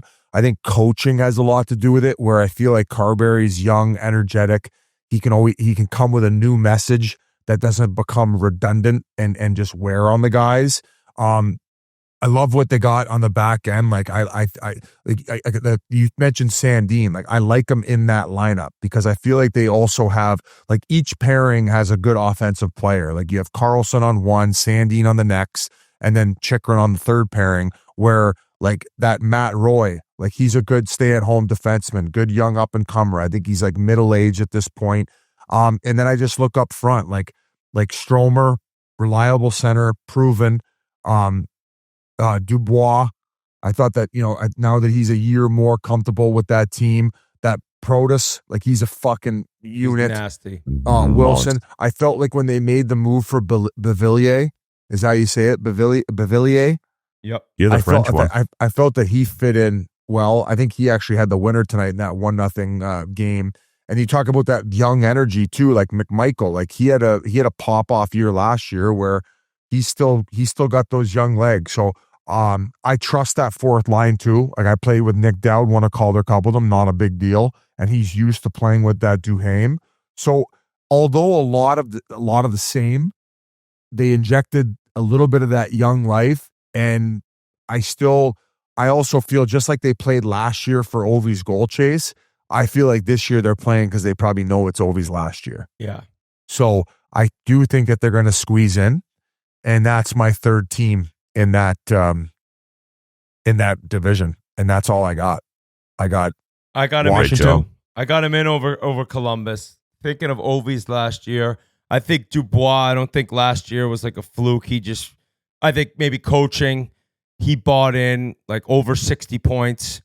Strome had 82 points last year. Maybe he takes a little step back, but I like what you say, Biz. Just reliable. Carlson still got game. He still got game. Based on Lindgren last year, the save I saw tonight, he gets a shutout in New York. Like, I got him in. Yeah. I shouldn't have been, I got him shouldn't in have been saying those things. But, Boys, this has been a long one. Holy shit. Well, we got more teams, Biz. Who do we got? More teams. We got Pittsburgh. Oh, my God. Oh, Fuck off. It's unfair that OV goes in that goal chase and they have this incredible year and they win the division and nobody saw it coming. And Crosby, who it is not his last year, but he's got to be on this team. And they've started off okay. Malkin's look good. They had the big win against the Rangers on opening night. The Rangers then waxed them. But it's not fair that OV's still playing this meaningful hockey and Sid probably won't be as long as he's, on the Penguins still. So I don't really know. Army's coming on in 2 minutes. I guess we got to leave it to him because I will say this, biased. Keith knows. Keith's old high school coach, Dan Shea. His son, Ryan Shea's on the Penguins. He was with the Dallas Stars AHL team for a long time. Got a chance. I just want to shout him out because he's looked great. The first game against the Rangers, he was incredible. And having a new coach, Dan Musin there, right? Like maybe Sully wasn't playing young guys, didn't love his game, but he's getting more of a chance. So I know this is a defenseman that a lot of people don't know about, but keep an eye out on him. He's a nice player. He's getting a chance now. You know who looks unbelievable? Who? Gino. Yeah, he must Gino see like the looks contracts. fucking awesome. Like he's seeing these contracts. He's like, fuck, I'll play 3 more years, get $12 million. Why not? Yeah, true that. I know. Last year, he started off very hot as well. He has 5 assists through 3 games right now. I don't know. This team, G's X Factor, Brazeau, has 3 goals already, and some of them are nasty. G, that was the guy. That's why the Bruins were going to win the Cup and beat the Panthers that year. They had Justin Brazeau. Who was the other kid, too, that they had? He was in Tampa. Tyler Johnson. I ended his career. I said he was going to be the X Factor for their season last season, and then he retired 3 weeks later. Yep. You buried him. I will remember you. Sid's not going to let him be a lottery team, Grinelli says. Yeah, I mean, Sid's going for his 21st point per game season, which is fucking insane. Oh, you're the best. Yeah, not much to be happy about. How do you do that? How do you get that many points? Hockey must be so fun. Every game, you just get points. And he's like doing it, like playing defense, number one matchups. Guy's old, getting old. 38 years old, humming around out there, training his dick off with pictures of the Stanley Cup winners that year to motivate himself. That's Just different a level. straight up, just wired different. Just wired different. He isn't getting his show run by his wife. That's how it's done. Yeah, Bingo. That's why he's waiting for marriage till post-trial. I'm not getting my show run while I'm still one of the greatest athletes. It's all he talks about in his Hall of Fame speech is getting his show ran by his wife now that he's married. Man. She didn't see one game.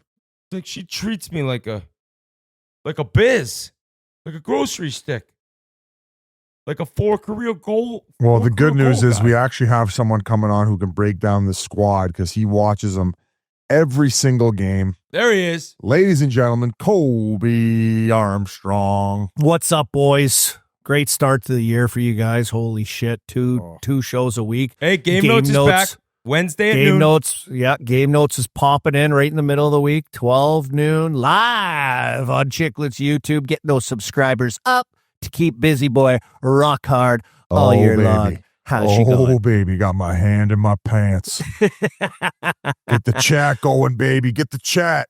That's Oh, big on the hockey. road. First I road would trip of say- the year, boys. First road trip of the year for the old Arm Dog. Are Out you in here San Jose? Newport. Newport, out here in Anaheim, boys. Did you get the cookies? Boys, you know who No, I'm they out don't here stay with? at You double guys? trees anymore, Biz. Yeah, Oh, shit. you know Okay. we're not with the Coyotes. Come on, Biz. Sorry. You know the guy that you guys had out here? You guys came Oh, out? yeah. Yeah, Austin. The guy at the hotel here, he took care of me. I got a sick setup. He got me in the suite. Just hooked me up second year in a row. This because of you What was guys. that He loves hotel you guys. called? That place is sick. Sick. Pendry. Yeah. Ooh, Pendry. even got a sexy name. Army. Yeah. Yes, What's sir. going on with this Penguins team? I feel like they're playing above expectations right now, and they got some goaltending going on right now. Well, they've got a little rotation going. Yes, they do. She-Loves lost the last game, beat down by the Rangers. They got their sweet revenge as Mike Sullivan came back to town. They honored him and gave a little wave. Of course, back-to-back Stanley Cup champ. But they have She-Loves. They have Jari. They're rotating right now. They each have a win to start the season. She-Loves Who's took the it on kid the in the chin. minors that I'm hearing about? Yeah, this guy, this Russian tendy, he's going to be sick. He you know what he does? I don't know what it is with goaltenders. They just look, well, it's just anybody, right? Like guys that look young, they just look like they don't move like a veteran. You know what I mean? Yeah, like baby deer style. And he has a little bit of that. Murashov is his name. How and, big and is he? He's like 6'2". Oh, okay. I thought he was Like one of the perfect Giants. size, like actually like perfect size. But he played through some preseason games. He played really well. He had a good year last year, up and down Wilkes and in Wheeling a little bit. And they're pretty high on him, but I think he's just going to take some time. He's young. I forget his age. I think he's like 21 years old or something like that. But actually exciting this year with your boy, Jans. By the way, Dan Muse, great guy.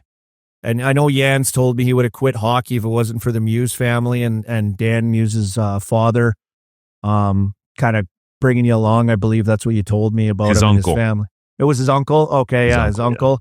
But just a like a people person guy, some new blood that's in here. He's got a whole new coaching staff, bunch of young guys, except for Stutzy and Todd Nelson. They brought Stutzy's a beauty, man. Stutzy's the best. Hey, you should see this guy in practice. Like this guy, he's like 21 years old every day. He's unbelievable, like full-blown energy monster every day in practice. And he is a monster. He's a huge guy. Does he But bang just his a stick friend- on the glass sometimes? Banging still? his stick off the glass like a maniac.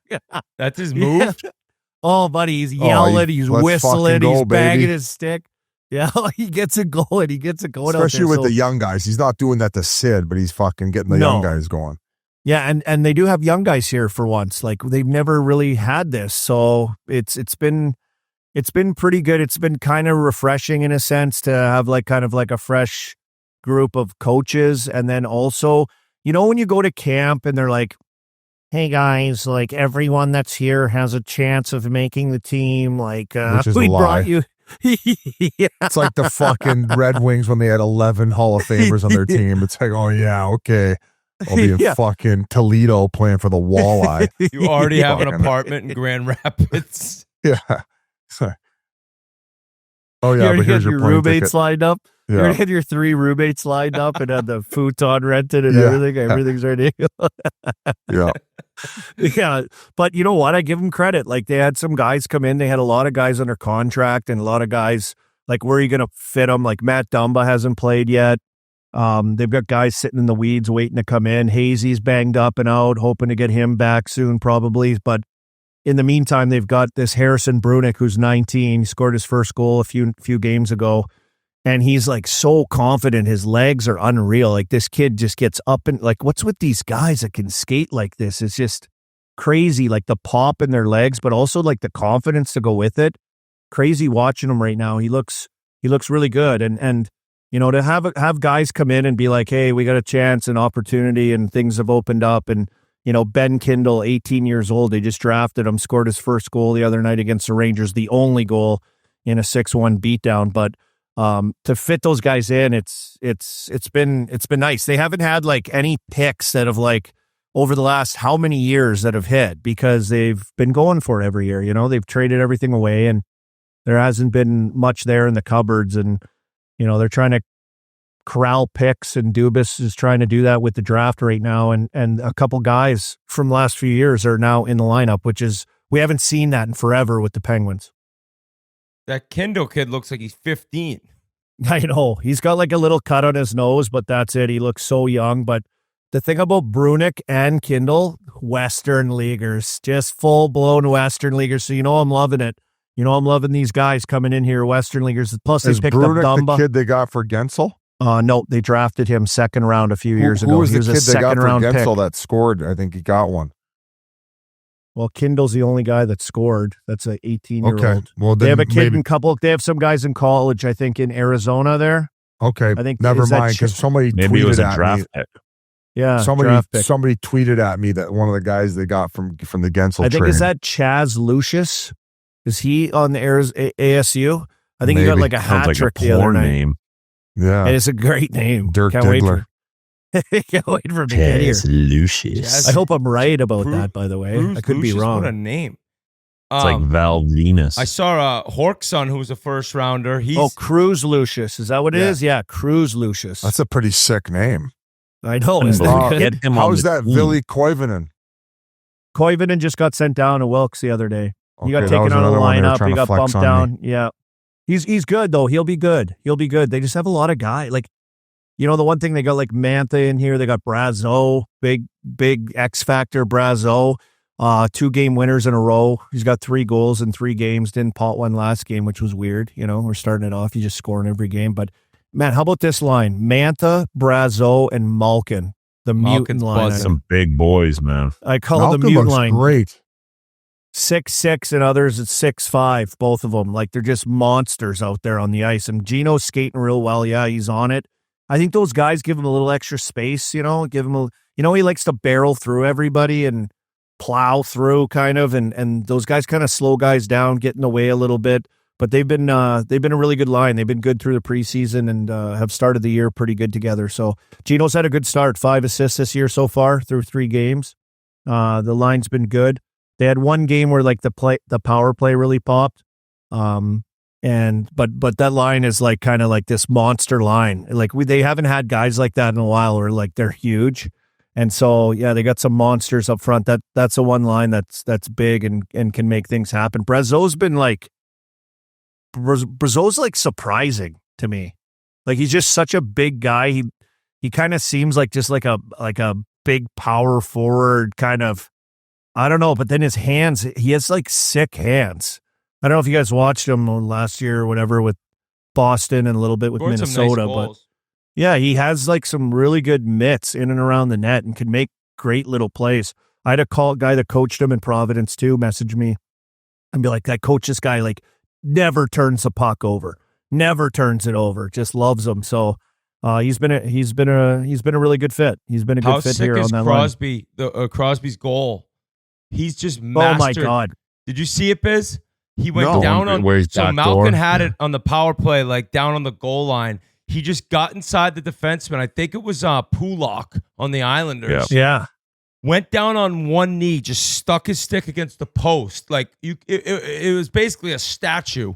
Couldn't move him. And then Malkin just hits him. Like he just angled himself and got himself so strong and low. He just knew it would hit him and go in. It was not. He's just mastered knee around drop the snipe net. for Sid. Yeah, he just went one knee down with that skate there, and then his paddle there, like built the wall, and Gino just had to like shoot it in off him, But like when he gets body position, even though he's not like the tallest guy, but he's just so strong, he just like hunkered in on his stick, and it was game over. But you know what it reminded me of, Whit? Back in the day, remember Johnny Leclerc, Big Johnny? But he was so good in front of the net, totally different style, right? Like so big body, and he would get on behind guys, and then you couldn't, like, if you were a D, you couldn't get, like, remember how you guys used to box out so much? It's so different now. Like, they front you now instead. Yeah. Where Johnny would, like, get behind him. He was so big, and then he would build that wall with his body and use his stick right there or clear a straight lane across the crease for, like, a backdoor tap in, and he would do that on his own. So it kind of reminded me of an old Johnny Leclerc move, although totally different. Remember his Sid. Johnny Leclerc's curve? It was like my nose. Yeah, I was in training camp with him, and Fleury was in net. This is when Fleury was in as like an 18-year-old after getting drafted first overall. And we were playing the rebound game, and Leclerc was doing full-blown clappers from the hash marks. He's a ball, and dude. even like Fleury was like, you could tell Fleury was like kind of pissed, but like he's got so much respect for him, he didn't say anything. He was going bar down, zipping him by his fucking ear with that paddle, whatever he had. It was you almost could shoot like both ways with it. It was like, it was like almost like a Nick Lidstrom, like where it opened up, and oh fuck, he was just letting him fly right by his ear. It is a double curve. Yeah, it was uncomfortable because you could see Fleury was uncomfortable, and Leclerc didn't give a fuck that he was uncomfortable. So I was like, oh Jesus. Biz is blocking the show. Yeah. Hey, a bright side, I did see Sean Horkoff's son Will plays at Michigan, first rounder. Big night for him. Oh, dude, he's been dominant, huge. They crushed Providence this weekend. I think they beat him twice, but that's a guy coming up, right? You're looking to the future. Yeah, my son was at the game the other night in Providence against Michigan. He was sitting down by Michigan's bench, had tickets down there, had the night off school, took him. One of the parents came, picked him up, brought him down to the Providence game. Got to watch those guys up close, so that's pretty cool. But good start for him with the hat trick on opening night, right out of the gates for Horkoff.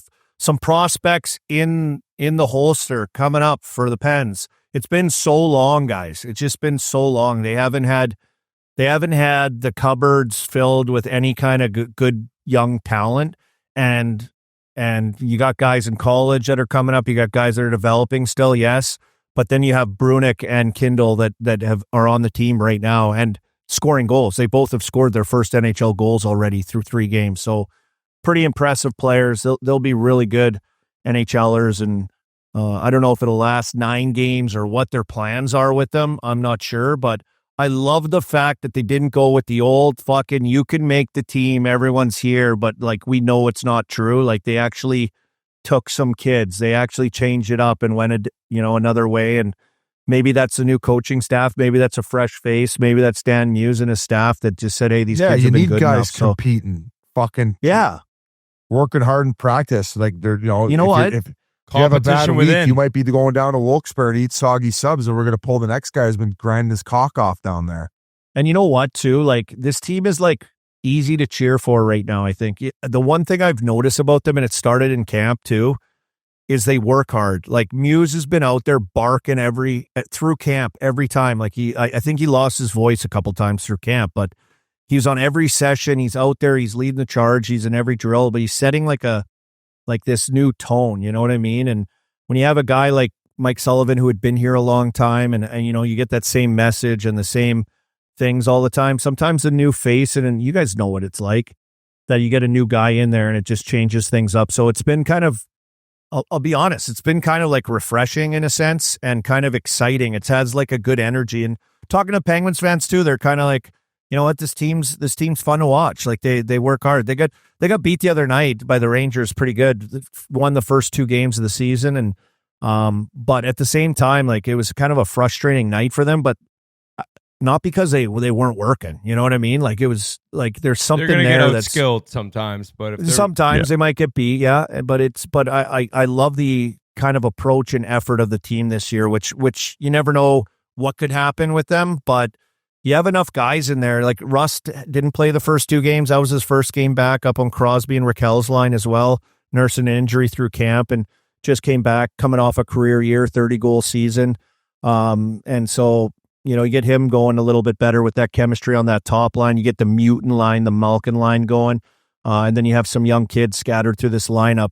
You never know what could happen every night when you got something like that. But as long as they work hard and are going, I so far so good. Honestly, like watching them has been kind of exciting, like above expectation, I would say. Let's All go, right, Arm Dog. Well, I still don't have them making playoffs. Arm Dog, you look like you live in Cali. Yeah, you do. It might be bad lighting. Am I red? Kind of? No, you look good. You look great. Thanks, boys. Look at this. You look great. So enjoy the road trip and Wednesday noon, YouTube, Spittin Chiclets channel, game notes. See you, I'll be in Arm Dog. LA with that one. See you, boys. Thanks for having me. See you in the chat, baby. Arm Dog, always well informed, our guy. Now, time to the last team. A team easy to root for, and a guy that's going to help us out with them, Jody Shelley, tough as nails, always got in the mix, and he's still there in Columbus. My first ever fight as an Arizona Coyote, Jody Shelley. Really? Here we go. Welcome back, special guest, Jody Shelley, the Columbus Blue Jackets. I'm not going to say the voice of the Columbus Blue Jackets, but maybe the voice of the fans. That's how we'll put it. He's got the nicest teeth in the league. Oh, yeah. He spent big money on those jibs post-retirement, no? I did not. I wasn't playing much when I was still in Philly, so I got the work done then. Oh, that's a risky move, too. No, I could see the writing on the wall. One game with Labby my last year, so I was like, I got to get some work done here. A hip, couple teeth. You legit only played one game your last year? Yeah, one game. One game. That's when I fought Mike Rupp at the end of the year. Oh. Remember, he came into Philly and he gave the auger salute after he hit 2 goals? Oh, yeah. Yes. I had to take it back at home. So what's the vibe in Columbus right now? I feel like it's excitement, great fan base we've talked about a lot, looking to make a big step, but how'd it go in camp? Like, what did you notice? Like, how's everyone feeling, I guess? Yeah, you know what? The biggest thing that stood out is that the guys were pretty calm and confident. And, they just missed the playoffs last year. Dean Evason has been here for 1 year, so they understand kind of the landscape of what they're heading into. They're just a group that loves each other. And you hear that out of every group, right? Every camp says that. But this team went through a lot together last year. And a tragedy that they really they bonded together and got to know each other and went through it all together. And it just kind of feels like an extension of last season. That's how Werenski put it. And just watching them get together, they're confident in what they can do. Jack Greaves, their goaltender, comes in here last year and did some great things and created a competition there. And just they all know their roles. They all kind of, it was a boring camp in the sense that you knew who was going to make the team, you knew what positions they were going to be in. And I think that just created a real quiet confidence among this group. What is the Jet Greaves story? Where I don't know where he played. He wasn't drafted. I saw that. Yeah. But when did you first see him in the mix? A couple of years ago, he got called up for a few games. You could tell he was young. He was, a little jumpy, just really inexperienced. Went to the American Hockey League and was their stud there. And every time someone came up, they would talk about Jet and how great he was as a person, how hard he worked. And, you'd hear reports and they were winning so many games in a row because their goaltender, Jet, and the way they played. And then last season, at the end of the year, they called him up and he went 5-0 with 2 shutouts. And I think he gave up 4 or 5 goals in that 5-game span. And it was just a little bit too late for this team. They could have used him a couple weeks earlier, but he really just grabbed the net. He's calm in the net. He's a guy that's just a part of the team. He's a guy who appreciates everything. He's been to the East Coast Hockey League. He's had to work his way up, and this year in camp he comes in, and he really got the sense that he was going to push for the number one spot.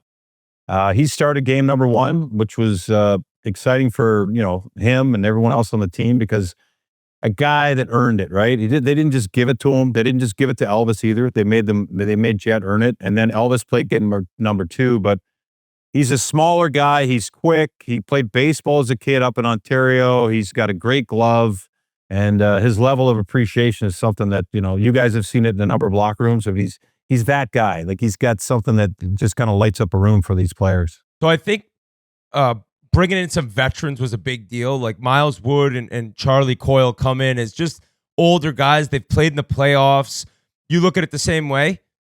Yeah, and they got size. Like, that's something that Don Waddell wanted here, was some size, and these guys are pros. Like Charlie Coyle, he hasn't missed the playoffs 1 year in his career. He knows how to do it. And he's accepted a role, third line center. He's playing with Kent Johnson right now. It's a really skilled guy. He's a guy who's a little maybe perimeter, but I mean, he's got such intelligence with the puck, and Coyle is he's going to work with him on that. And Matthew Olivier, who's a great veteran. And then Wood, to me, like, if he can stay healthy, this guy's value is, like, in the locker room, he's just one of those guys that, guys love him because he's just a hockey guy. Grew up under his dad played. He's one of the guys already, and he's one of the fastest guys in the league. So I like their size. I like that they bring experience, and they're both guys that appreciate where they're at here. And this is a group that's young, but not really. Like Cole Sillinger's 22. It's his fifth year in the league. Like, it's kind of time for these guys to take that step. So putting those bigger veterans around them, I think is a really good move. Yeah, you kind of nailed it. It's that blend of guys where I feel like a lot of the future of this team is going to depend on Fantilli, Voronkov. Is that how you say it? Voronkov? Yeah. Where I guess when Marenchko. Fantilli was on a line with him and that Marchenko, they kind of, would they call him Fantilov or something like that? So they had, they had some like inner jokings, and then you mentioned Kent Johnson. So I think a lot is depending on those five guys mixed in with Cole Sillinger on taking that next step in order for this group to hopefully make playoffs. Because right now it's kind of a bubble cusp team right now. Yeah, I think they're in that group of teams that if they made it, you wouldn't be surprised. If they don't make it, you're still going to be disappointed. I think there's a lot of teams in that group. The bar has been elevated here, and the group knows it. Going through a playoff miss is something that is motivating them. I mean, when you have a Boone Jenner, every team would love to have this guy. He's that guy. You know what I mean? All the time. Zach Werenski, Eric Goodbranson, these guys have been here for a while now. And then you throw in new guys. These guys that come in now, you remember when you get to a new team, it's like, how does it work here? Who do we follow? How does this operate? You get on the bus, like everything. It's these new guys have figured it out who to follow. And I think that guys like Sillinger and Johnson, they bring their own kind of leadership in a young way. There's a way that younger guys do it. I think the older guys now kind of, you used to be like, come on, we don't do it that way. I think now it's like, oh, okay, yeah, I see what you're trying to do. Maybe I can learn from that. And I think there's a lot of that in this locker room too. It's a really good room for a lot of reasons. But to me, it starts with Boone Jenner, the captain. Do you think it helps too to have like a bunch of Russians? Like they brought in Provorov, like as more of the veteran who used to be in Philadelphia. Like it probably helps those younger guys, because when you have one, it feels like they're almost like on an island. It's unique having that many. It can go sideways, right? I think back in the day we could see it going a little sideways, but Provorov played in North America for a long time. Like he played junior over here. He left home at a young age, and his English is impeccable. He speaks the language, but he's got a certain way about him that's just business. It's not about being Russian or being English or from wherever. He's just a hockey player. And Voronkov, this guy is fascinating. Like the players adore him because last year he spoke no English, but he was still one of the funniest guys in the locker room. This year he speaks a little more, and he's even funnier. So why was he so funny? Just like his approach to the games, how he would grab the smallest guy, maybe Kent Johnson, put him in a headlock, and drag him around the room. Didn't talk to him, but he would just mess with guys all the time.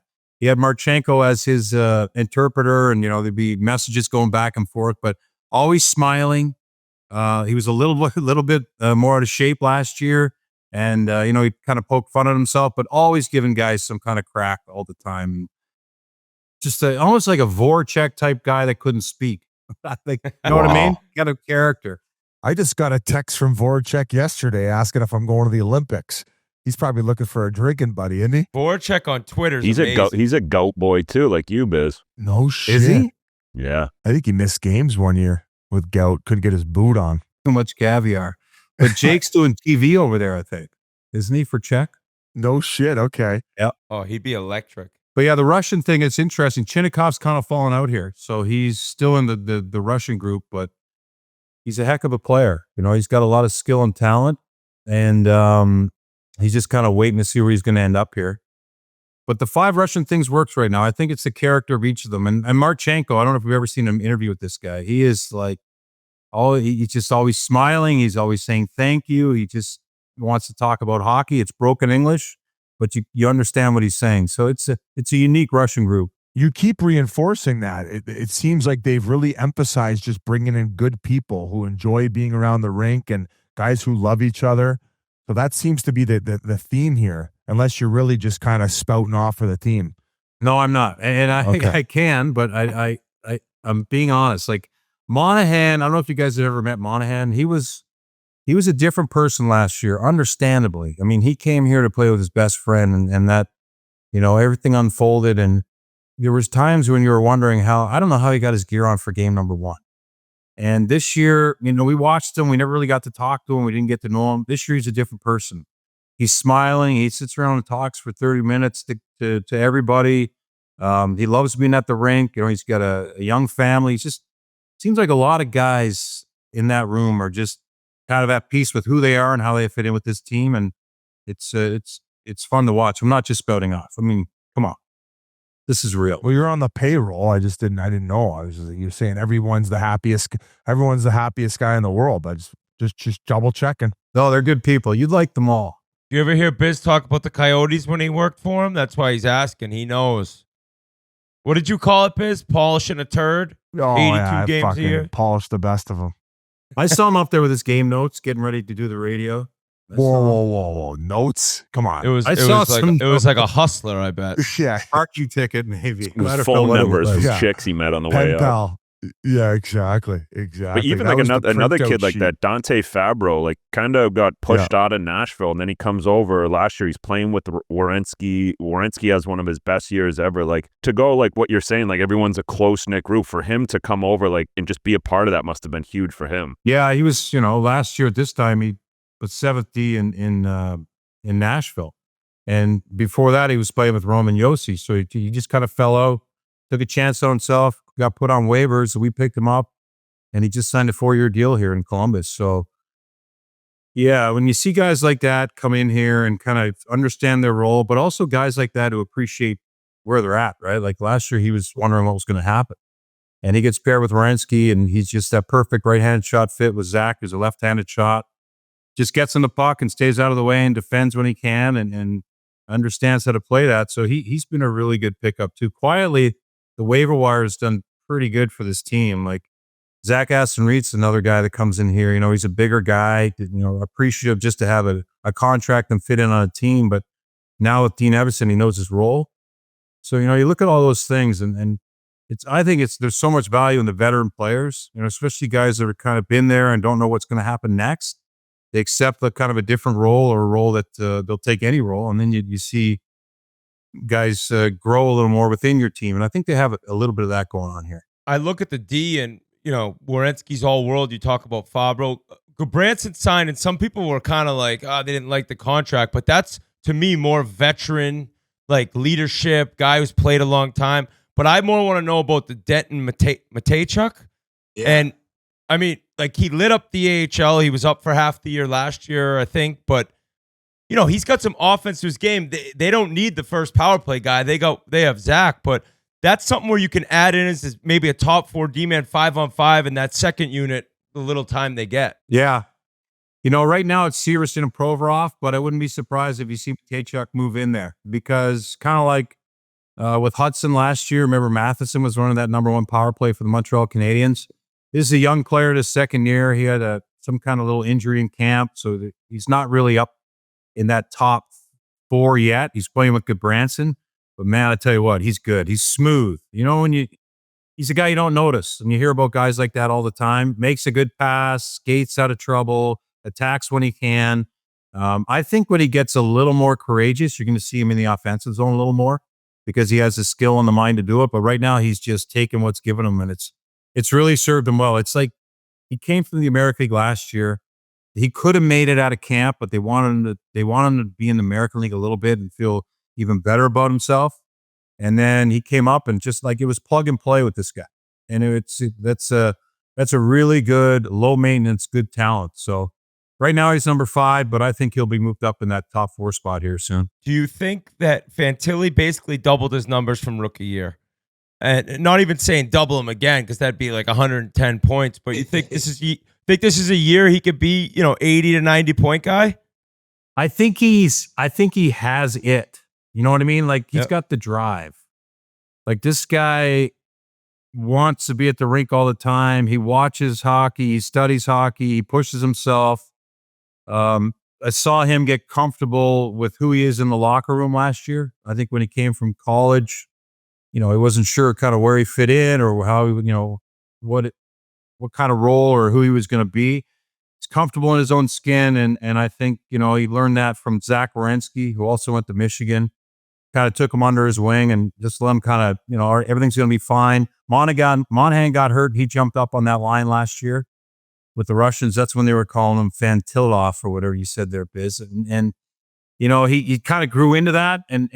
But he's a guy that wants the puck on his stick at the big moments. And when you see guys like that at 19, 20, I think he's 21 today or something.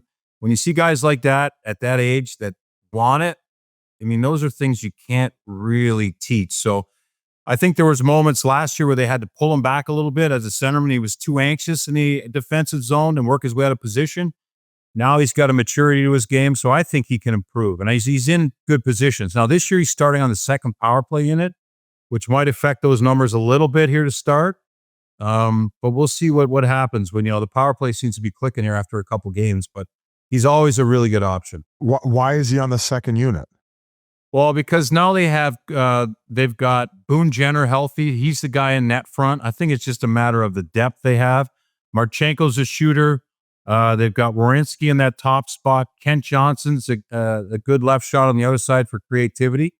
And Monahan's the bumper. So, maybe he moves into Kent Johnson's spot. We'll see. We got really good chemistry with Zach at the top of the zone, and he's excellent on entries. So I think with everyone in their position there, I don't know who you're going to take out right now. That seems a little bit like not a pee-pee whack, but going into the year, I'd be shocked if he didn't consider himself in that spot. Where Kent Johnson had a huge year. He had a huge year last year, but I would agree with you. But that's the kind of the competition they have. And I think Kent Johnson is there for the entries. I mean, it's such a big part of the power play. He is slippery. And when him and Zach Werenski, when one of them gets cut off, they sling it to the other one to get in. So I think that'll evolve a little bit. We're only a couple games in here, but yeah, I would say that it's up to Fantilli to push as well. Because that second power play unit, you guys just said it, they'll get a lot of time, and it's 2D out there. It's more when that penalty expires to be ready for 5-on-5. They do get a couple chances, but they only get 25, maybe 20 seconds each game, each time. He seems like a guy too that can create 5-on-5 and put up numbers 5-on-5, where a Kent Johnson probably needs to get more touches on the power play to get feeling good about his game. Yeah, that Fantilli is on a good line too. He's got Boone Jenner.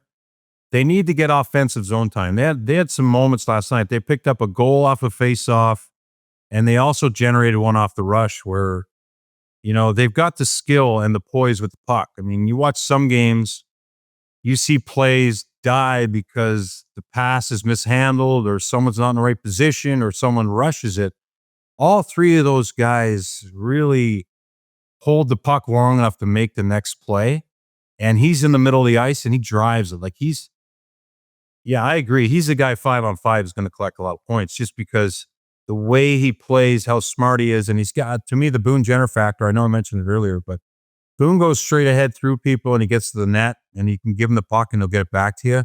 And Fantilli knows how to play that game as well. So that's where he's going to pick up most of his points. I think even more when he's out there with Zach Werenski, I think that's when you see more, these guys get more of an opportunity. That's a guy like when McCarr is out there with McKinnon all the time. I mean, you think of McKinnon, you think what that does for McKinnon, and he's got that great option back there. I think all these guys, when they're out there with Werenski, they try to have those shifts a little bit longer. Yeah, seeing a defenseman lead his team in scoring, like in this time of the game, it's just crazy. I'd love to see him win a Norris Trophy. Yeah. I mean, he was in the talks of it last year. You know, things kind of fell off at the end and McCarr heated up a little bit. But I think it's on the front of his mind. He'll never say it, but I think he's a guy that wants to push to get that. Who's your favorite player on the team if you had to pick one? Olivier. Well, besides Boone Jenner, who I've mentioned already 3 or 4 times. Yeah. Well, he's just like, he does it all, right? Like he'll fight if he has to. Good net front guy. He'll block shots. Like he's just a complete Swiss Army knife. Treats people right. Listen, after the game the other night, they battled against the Minnesota Wild. One of the trainers, Dusty here, his daughter Quinn is in the battle in the hospital, and they give out the donkey hat because Johnny Goodrow called everyone a donkey, so they give a donkey hat. He looked around the room and he said, "We're giving this to Quinn because she's in a fight. She's back in Columbus." I mean, this is a 6-year-old or 9-year-old girl here in Columbus, and just like he thinks of people, he treats people right. It's just another level of being an NHL hockey player, and he goes above and beyond. So. He would be my favorite person and player on this team. But I also love Zach Werenski. I mean, this guy last year he got thrown into a leadership role, and I watched him do things like in a TV timeout when Olivier was hot about a player on his own team who didn't make a play to kind of get the third line into the zone. Zach Werenski hopped over the boards and skated with Olivier for the full TV timeout and calmed him down. And then when Olivier got back to the bench, he patted the player on the pad and said, "Nice try." You know, he just a leadership moment where he's got the temperature of everything, and to see Zach do those things for the sake of the team and understand relationships and where guys fit in and what guys are thinking. Just another wonderful person as well. He's very special leaders in this group. Jody, is that why you love being between the glass? Like just so you can kind of see things like that. So you can smell Boone. Yeah. I don't like smelling the game. I tell you, it gets stinky down those guys just rip them down there at the end of the bench. I don't like that part of it. It's the Boone's farts smell like roses. No one can fart except for Boone. No, it's good to be down. I like talking to the refs. Actually, those guys are great guys. Just like anybody that'll say hi, I'm like, "Oh, hey. Good to see you guys." Yeah. Remember me? No. No. Yeah, you used to get in the way of me trying to get to the other guy, you fucking assholes. Yeah. But you do such a great job. Who else are you doing work for this year? Like what other networks? Like you're always bouncing around and staying busy. Obviously, you got your home in Columbus, but who will you be working with outside of Columbus? Yeah, I'm very lucky. I've got the Amazon gig in Canada on Monday nights. I'm not going to see you this Monday because I'm taking that one off. But I got 22 Mondays up there, and then I'm doing TNT as well. TNT is doing a little more, so I picked up some extra work with them. And that's enough. That's over 100 games this year. So wow, that is a lot. Fun. Yeah, started doing some work about a month ago, watching games and trying to watch as much hockey as I can now. But it's nearly impossible to watch everything at once. So I do it mostly the day before. But yeah, you know what? It's awesome. We're lucky to be in this league. And the greatest part about this whole thing is the relationships. And I don't know if you guys agree, the relationships we created when we played and then after staying in this business, the people that we run into that, want to talk hockey and the people we use as resources. So that's the fun part of doing what I'm doing now, man. Just talking to people that I never thought I would meet. And I mean, look at you, Biz. You're hanging out with Wayne Gretzky. I mean, that's something that. Wow, he doesn't really hang out with me. He just kind of he's forced to when we're working on the panel together. Hey, well, looks like you guys are good buddies to me. Yeah, looks can be deceiving, eh? It's no you and Boone, but. Yeah, exactly. Hey, guys, I think that this might be an Engels like talking me these guys into the playoffs. I know. And that division stinks. And they have to be top 3 in my mind to get in. You got him in though, Jody? No, I mean I do, but a lot has to go right. You know what I mean? Like, there's a lot of guys that had career years last year, and you kind of sometimes wonder they come in and think that everything's just going to be, because you hear all summer, oh, you had a great year, you scored 31 goals, that's awesome. Like, it's going to be awesome this year. You forget sometimes how hard the league is and how teams are pushing to also get in the playoffs. So their goaltending has to be right. Their special teams has to be better. Their defending has to be better. They were one of the best teams last year at goal scoring, but they had a lot of high scoring games, individual games that were high scoring. So I think they have it in their room. I think they have the intangible of understanding that like everything matters, everything counts. And I would bet on them before I would bet on some of these other teams. They don't do things to hurt themselves. And I think that is a value. I watch some of these teams that just give the puck away or take a dumb penalty or do these things. I feel like this team can collect itself and find enough ways to win hockey games. What a fucking breakdown. Couple clicks for Unreal. Jody Shelley. What a legend. Nicest teeth in hockey right there. Thanks, Flyers. Come on, they need some work. What do you mean, buddy? Send me your dentist number. I'd go there tomorrow. I haven't seen your teeth. Like, it's not a nose doctor. My bridge is kind of a little loose right now, too. Like, one of these days, you're going to see me on the panel. I'm going to have like 3 baby teeth up there. I'm going to, my fucking bridge fell out. I love the mustache you had on that Amazon series. Oh, yeah, that was greasy. What's with the rowing stuff, Jody? Is your wife a rower or something? No, that's you always got to have a paddle, Jens. Always got to keep Up paddling. Schitt's Creek. I was up in Banff this year, and this lady was selling paddles. So I was like, you know what? I'm going to take that back to the United States. And it is, a little pay to my hair. I'm going to take it back to the U.S., and I'm going to give it to Boone. Yeah.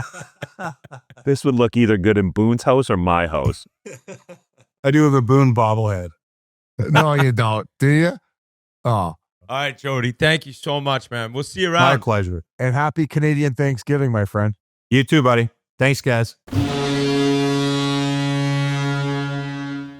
Thank you very much to Jody Shelley.